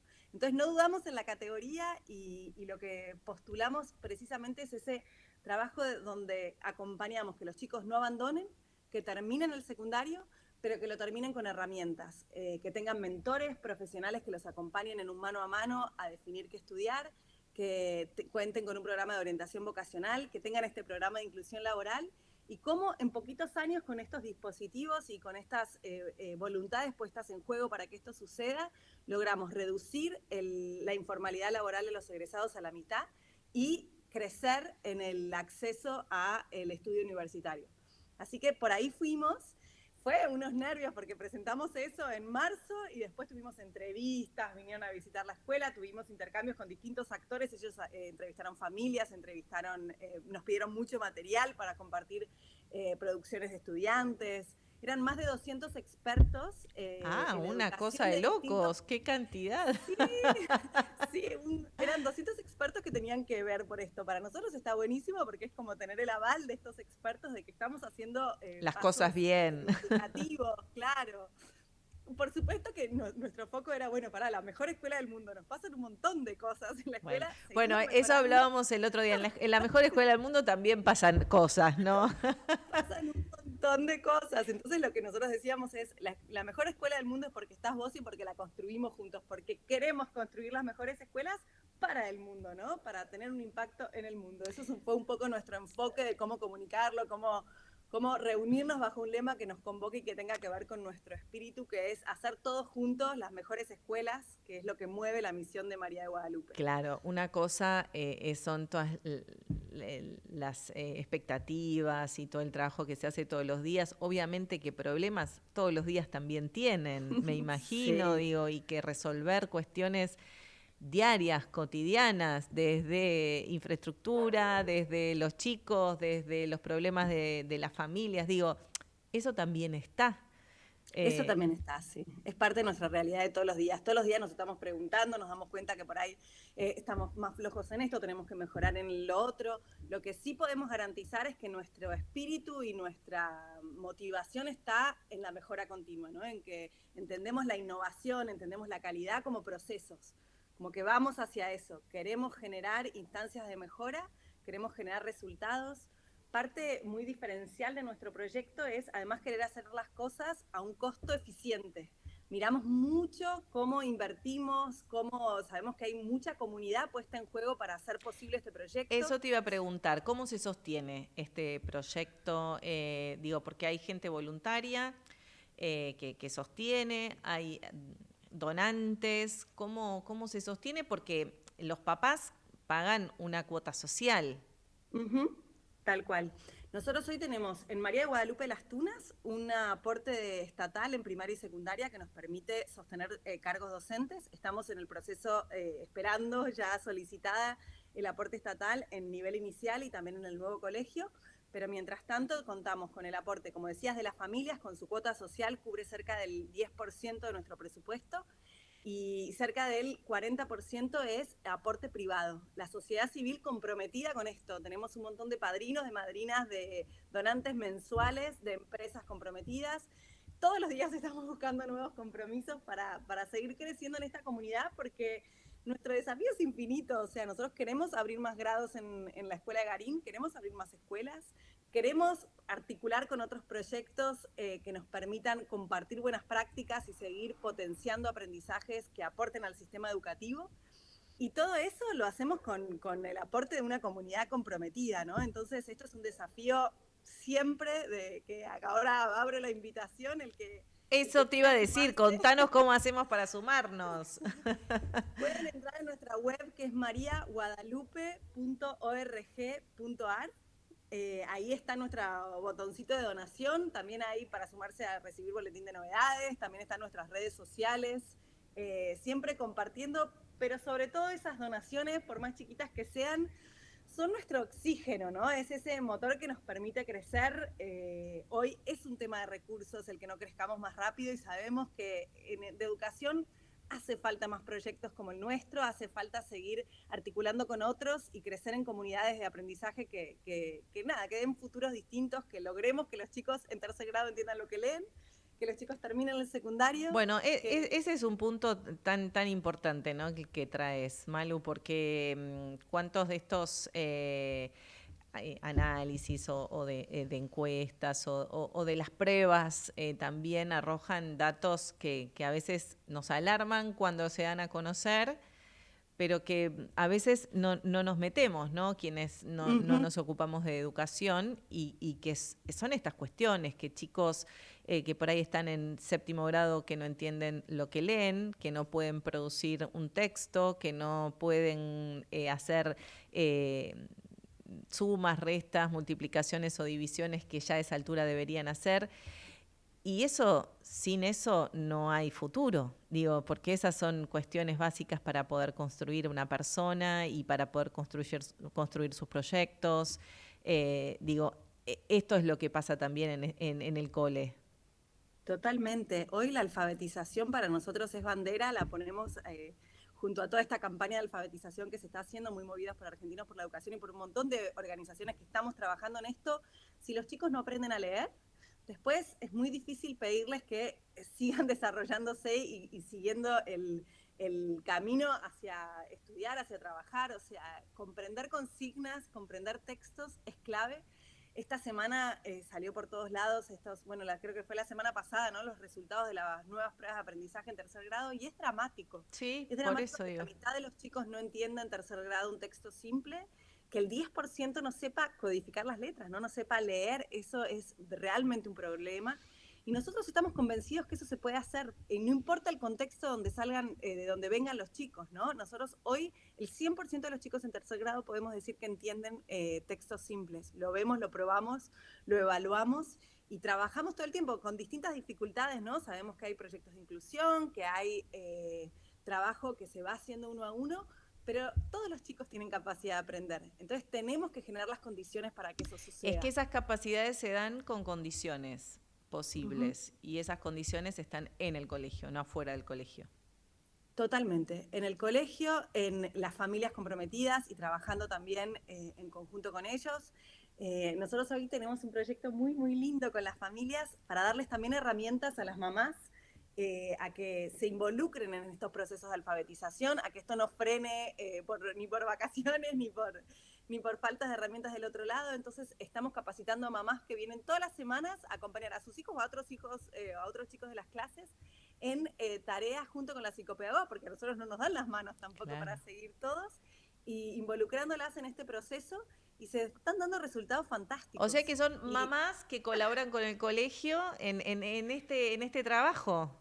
Les dimos herramientas a las mamás de los primeros años del primario a que vengan y trabajen con nosotros. Entonces hacen juegos, hacen propuestas que trabajan con la psicopedagoga y con los docentes para ir trabajando en ir motivando, estimulando a los chicos que por ahí están un poquito más atrasados, que necesitan un mano a mano, y lo hacemos con las mamás. Y eso nos está dando unos resultados muy lindos, porque después eso sigue en casa. Claro. Entonces le estamos dando a las mamás familias, y a algunas abuelas también, ¿no? Hay de todo que se van sumando, y eso es hermoso porque vas viendo resultados muy concretos con prácticas que otros también pueden hacer, ¿no? Como que es algo que no es un imposible, no requiere enormes recursos, y que son cosas que vamos probando y viendo que tienen resultados concretos. Malu, hermoso proyecto, hermosos colegios que he podido visitar y recorrer, y la verdad compartir cada una de las historias, porque bueno, acá vemos la cara de Malu, pero detrás de ella hay un equipo enorme de docentes, de directivos, de padres, como nos contabas,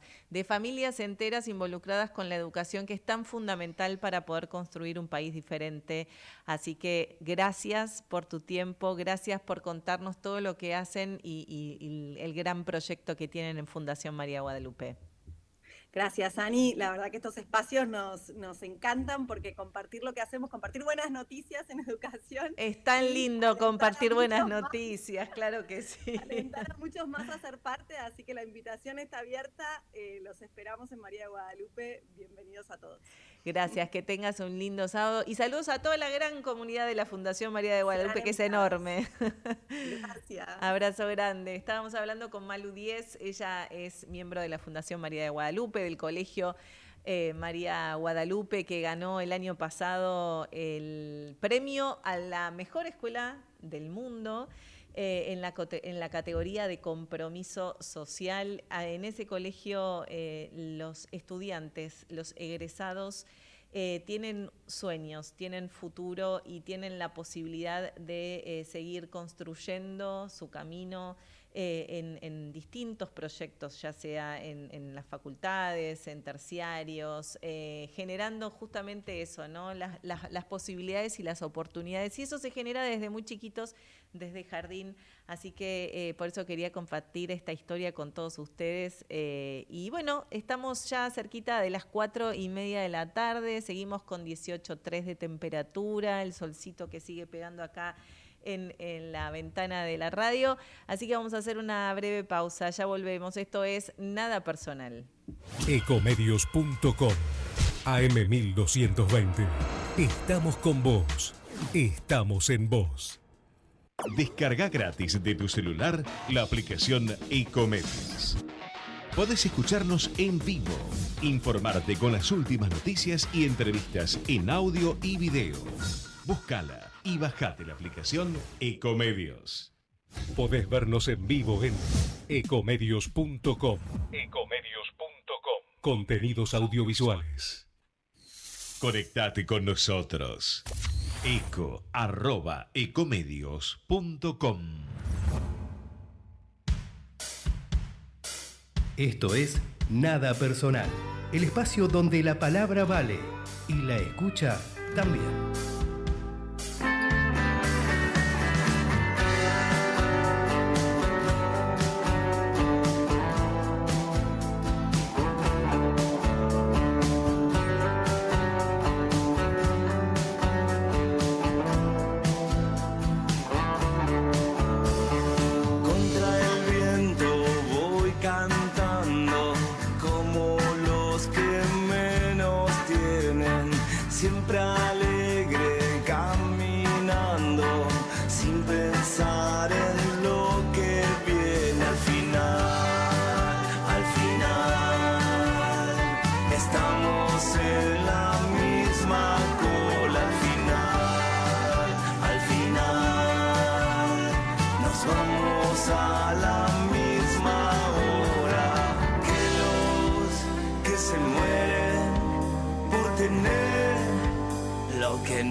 Ecomedios, 4:31, en un día, como les decía, con solcito, para poder disfrutar, compartir, tener un lindo sábado.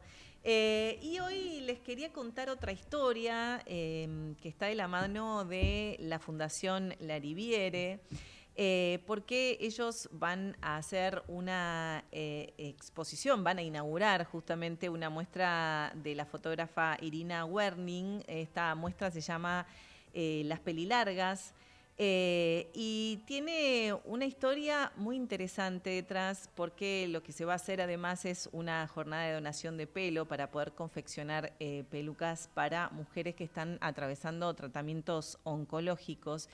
Y por eso, para saber más sobre esta muestra y que nos cuente cómo es todo el trabajo de la Fundación, voy a saludar a Gaspar Carvajal. ¿Cómo estás, Gaspar? Buenas tardes. Muy bien, ¿vos? Bien, muy bien. Contanos, primero, ¿cómo es el trabajo que hacen en la Fundación Lariviere? La Fundación abrió sus puertas en 2022 y es una iniciativa de Jean-Louis Lariviere, que es mecenas y coleccionista de fotografía latinoamericana. Hace 30 años tiene Lariviere, especializada en libros de fotografía de autor de toda América Latina, y al mismo tiempo fue construyendo su colección, que en la actualidad es una de las colecciones privadas de fotografía latinoamericana más importantes que... Y bueno, él en los últimos años había decidido darle forma a este proyecto, abrir un espacio donde se pueda ver la colección, donde se pueda difundir la fotografía y también dar circulación a los libros, a lo mejor de la producción editorial de toda la región, que eso se puede encontrar en nuestra librería. Que estás ahí, por lo que veo. Estás en la librería, en la biblioteca, ¿dónde andás? Sí. En este momento, porque hoy tuvimos un taller para chicos de abstracciones, que es la muestra que tenemos actualmente en la sala 1, una muestra colectiva de la colección, así que estábamos con una actividad. ¿Dónde físicamente, para los que quieran y escuchan el programa, para poder ir a visitar? Estamos en el barrio de la... Medio que se te entrecorta un poco la señal, no sé si por ahí te podés mover para algún lugarcito. Sí, estás en La Boca, está más concretamente en La Boca, ¿en qué dirección? En Caboto 564. Bien. Y ¿Ahí se escucha mejor o ahí no? estás perfecto, sí, sí, sí. Sí. Y pueden visitarlos en horarios... Abrimos al público de jueves a domingo ahí de está. 12 a 19 horas. Contanos cómo surge la muestra de las pelilargas, que además tiene toda una connotación solidaria tan interesante. Sí, la Irina Werning, eh, ella viene desde 2004 trabajando en esta serie y va a estar en la sala 2, que es la sala dedicada a artistas más jóvenes, emergentes, a las expresiones más contemporáneas de la fotografía de América Latina y de nombres que eso no estén tan consagrados, no estén en la colección. De Irina daba la casualidad de que ya hay una obra de ella en la colección La Rivière, pero nos había llamado la atención esta obra. Ella además tiene bastante presencia en medios internacionales, como la revista Time, también en WordPress Photo, en revistas de Alemania, como que su trabajo como de fotoreportaje también circula mucho. Una muy buena labor por ese lado. Y entonces le propusimos hacer una muestra y dijo, sí, las pelilargas, que además llegando a su conclusión. Entonces, un poco la muestra va a ser el fin de la serie, como ya va a quedar completa. Y eso es lo que se va a ver en la sala. Y la muestra, digamos, va a empezar ¿qué día? ¿Qué día la Inauguramos van a poder ver? Sí. el sábado 31 de mayo a las 12:30, a partir de las 12:30 hacemos la inauguración.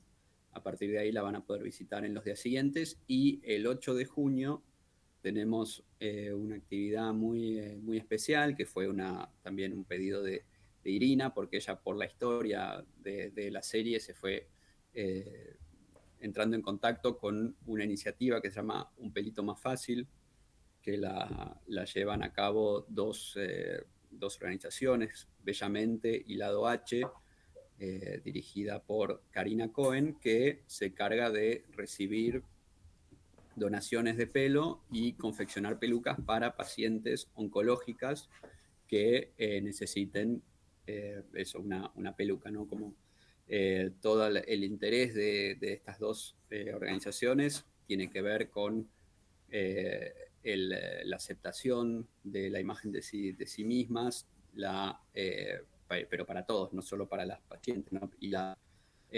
concientización de las presiones externas que tenemos todos en la sociedad de cómo tenemos que lucir, y entonces cómo, además de estar pasando por un momento tan crítico como Difícil, es un claro que tratamiento sí. de cáncer, tener además esa presión de no querer salir, que es lo que lo relevan que pasaba mucho, mujeres que no querían salir de su casa. Entonces, cómo ayudar, cómo aportar para facilitarles un poco el proceso. Y Irina entra en contacto con ella porque una de las pelilargas, o sea, de las mujeres y jóvenes que retrata a Irina en la serie, que consisten en fotos de mujeres y chicas jóvenes y niñas que tengan el pelo realmente, que no se lo hayan cortado nunca o que no se lo corten casi nunca, entonces con unas cabelleras realmente muy largas que llegan a veces hasta los tobillos. ¡Wow!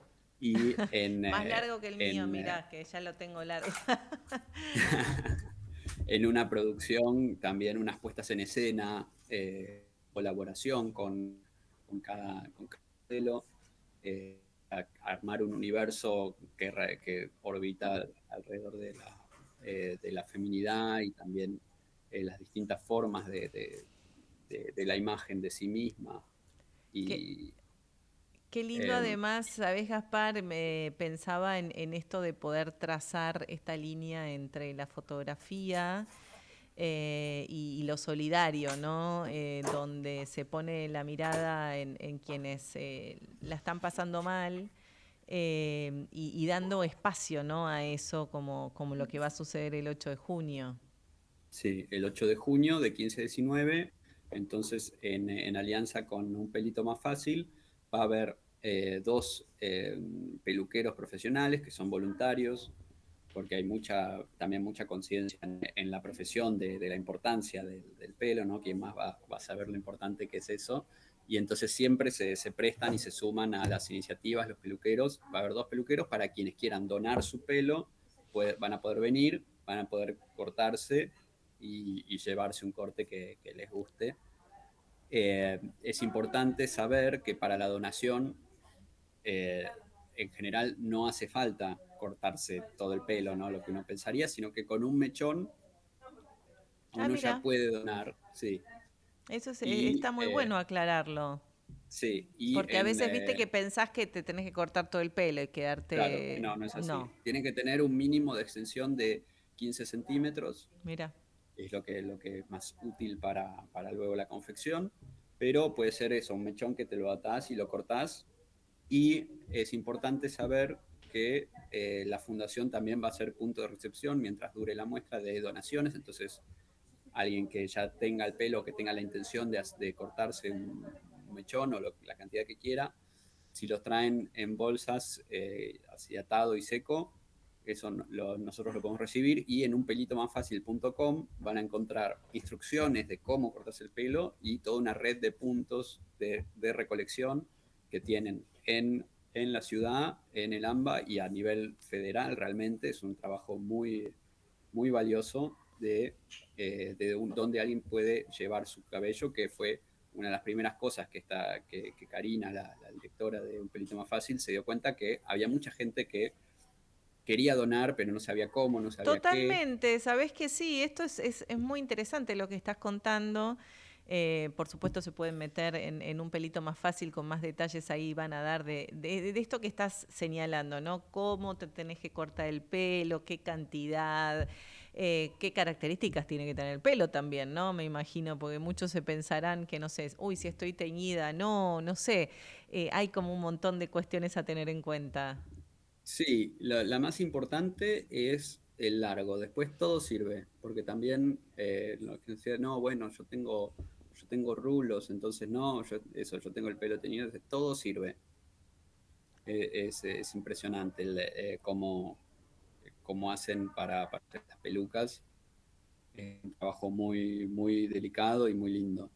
Y Irina entra en contacto con ella y entonces después, cuando empezamos a pensar la muestra, dice, esto ocurra, porque una de las pelilargas, Antonella, que es la protagonista de una serie muy larga, Irina la empieza a fotografiar cuando ella tenía 9 años, después cuando tenía 12, que es la época de la pandemia, Irina iba una vez por semana a seguir haciéndole fotos, un poco como para tener Un ambas tener registro, un momento de encuentro, un momento en que ocuparse, ¿no? claro. Y ahí Antonella le dice, cuando vuelva a abrir la escuela, yo me voy a cortar el pelo.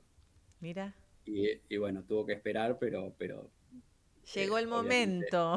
llegó el momento. Se Y abrió el ahí cuando se colegio. corta, sí, y que eran unos pelos larguísimos, dice, y yo la quiero donar. Y entonces ahí es como Irina es quien eh, entra en contacto con esta asociación y a partir de ahí empieza a colaborar con ellas. Con el pelo larguísimo, hicieron una peluca que después no se dona tal cual, sino que la van a volver a adaptar a algo que tenga un uso más práctico para las pacientes, pero va a formar parte del banco de pelucas que tiene Un Pelito Más Fácil. Qué linda historia la que contás y la que Sí, seguramente sí, podemos ver en la muestra después de Irina, sí. ahí Esa, en la esa fundación. historia, esa historia ganó en 2022 el premio World Press Photo para América Latina de historias fotográficas, así que realmente merece la pena conocer Contarlo. esa historia, conocer a las pelilargas, ver todo el camino que fue esa serie, porque Irina empieza en Iruya, en Salta.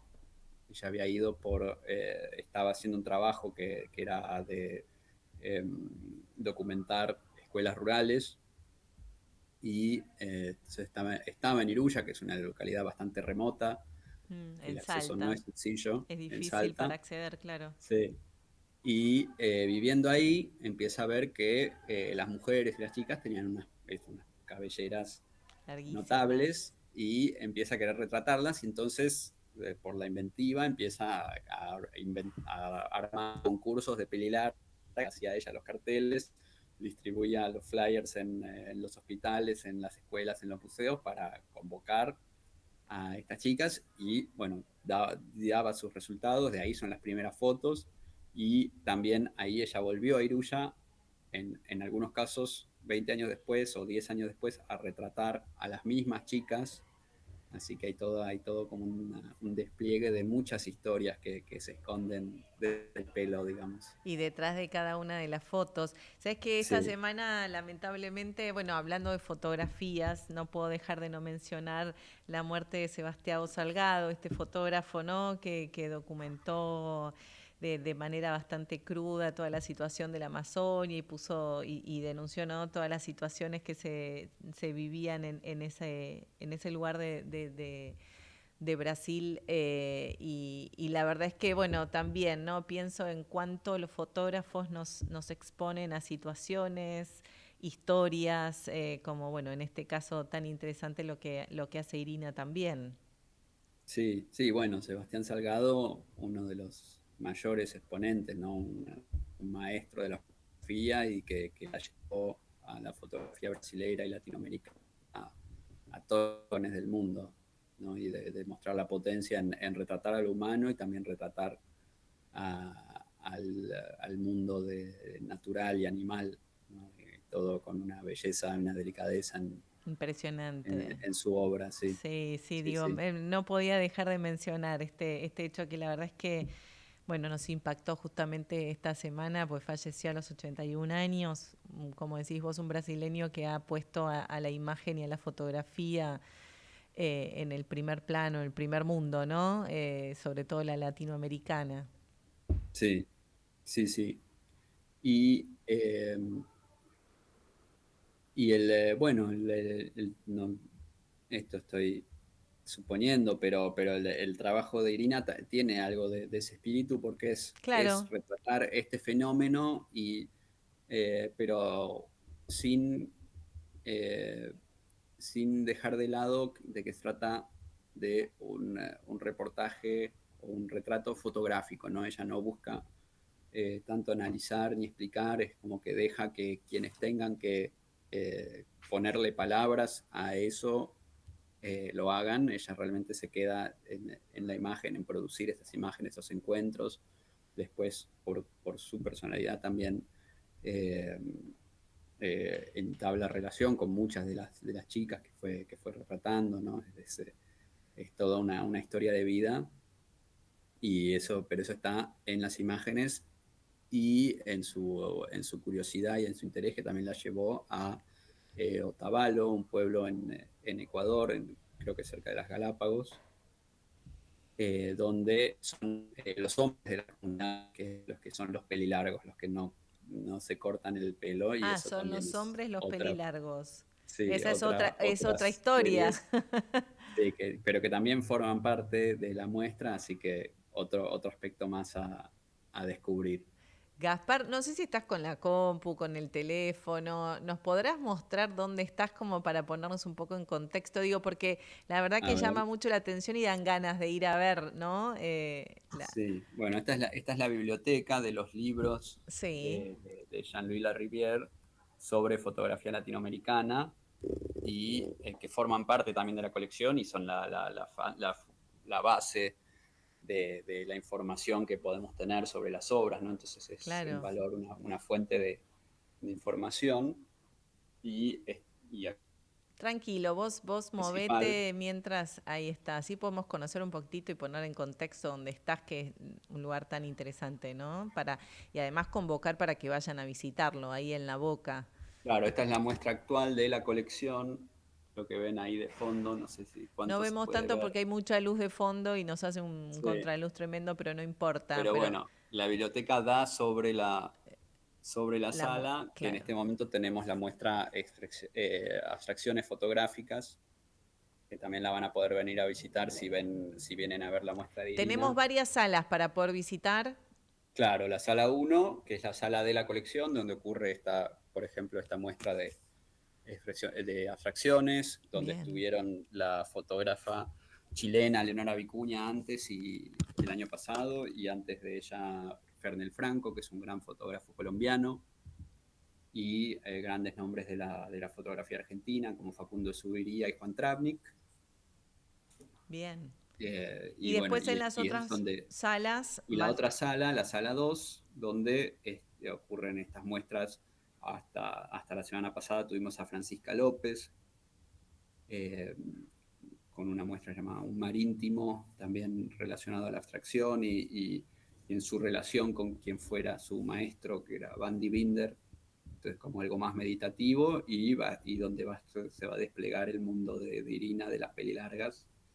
Qué bueno. Pero es eso, una sala dedicada a obras de artistas más emergentes, como que también estén al cruce de las disciplinas. Tuvimos a Cecilia Salkowicz con una obra monumental y a la vez fotográfica. Se construyó en la sala el propio soporte en hormigón sobre el cual iban a ir colgadas las fotografías. Eso el año pasado en asociación con la Bienal de Arquitectura. También estuvo Vivian Galván con Tiempo Real, que ahí ella construyó una cámara oscura, que sería como el antecesor a la fotografía, claro. y se podían hacer retratos analógicos en el momento en la sala. O sea, uno venía y se podía hacer su foto, que se revelaba en el instante. Entonces, primero pasabas y después entrabas y veías cómo iba apareciendo la imagen, y estaba en una cosa más performática, Vivian haciendo el revelado adentro de la cámara. Bueno, tenemos mucho para poder ver y eso te iba a decir, hay de todo. Sí, así que vamos a convocarlos primero a que vayan a ver la muestra de las pelilargas de Irina Werning a partir del próximo viernes, ¿es así? Del próximo sábado. Sábado, sí, claro. Sábado El viernes 31. Es el lanzamiento que hacen ustedes. Sí. Y después el 8 con esta actividad tan importante, ¿no? Para quienes quieran y 8, puedan donar.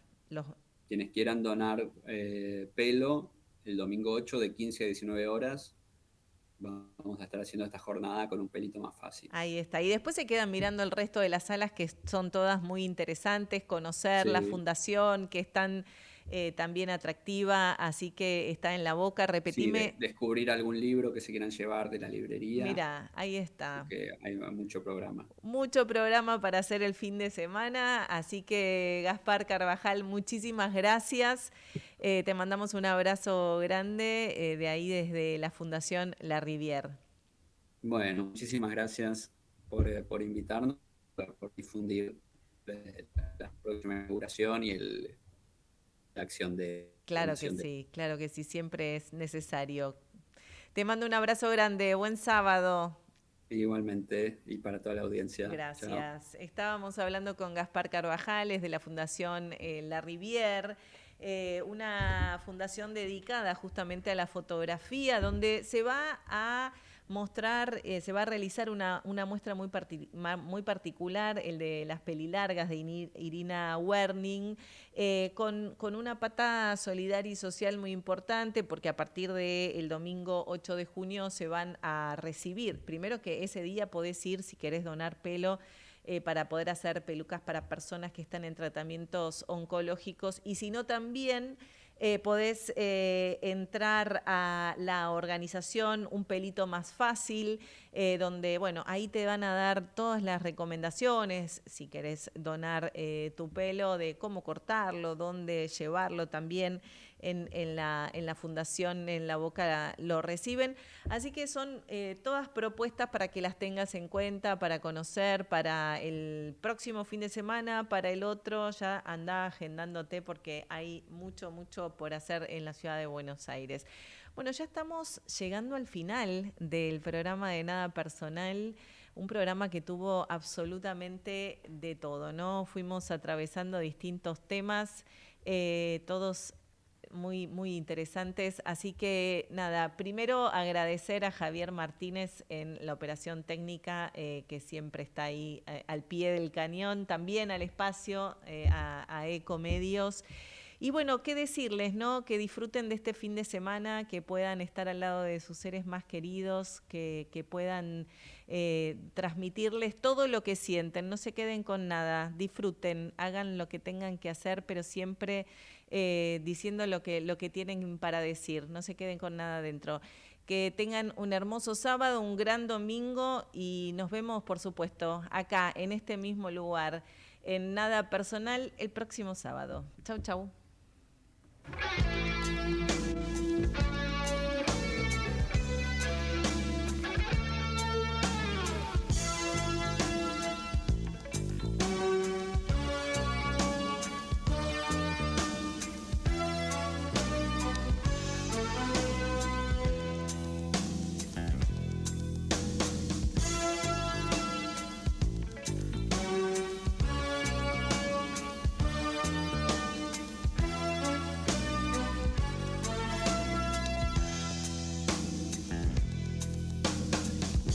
Una casa con 10 pinos, hacia el sur hay un lugar.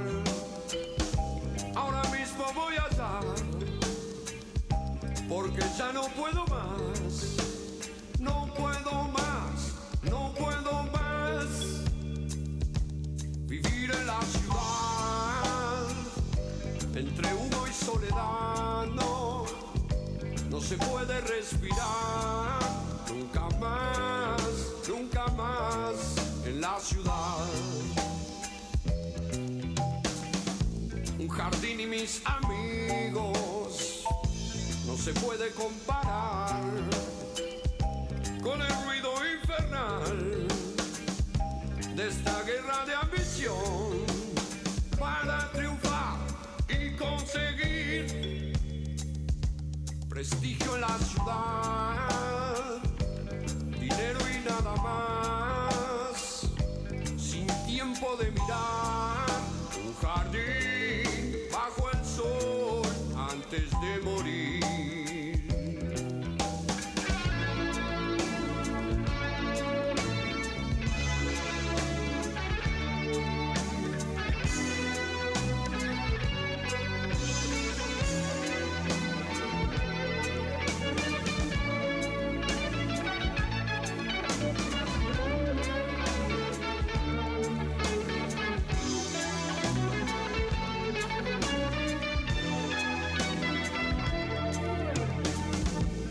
Preguntas que hacer, una simple reflexión, solo se puede elegir, oxidarse o resistir, poder ganar o empatar. Prefiero sonreír, mirar dentro de mí, fumar o dibujar, ¿para qué?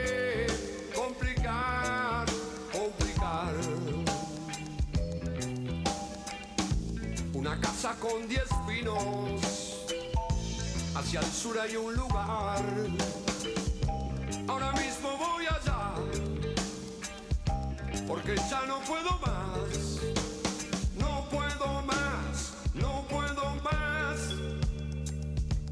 Vivir en la ciudad, entre humo y soledad, no se puede respirar, nunca más, nunca más en la ciudad.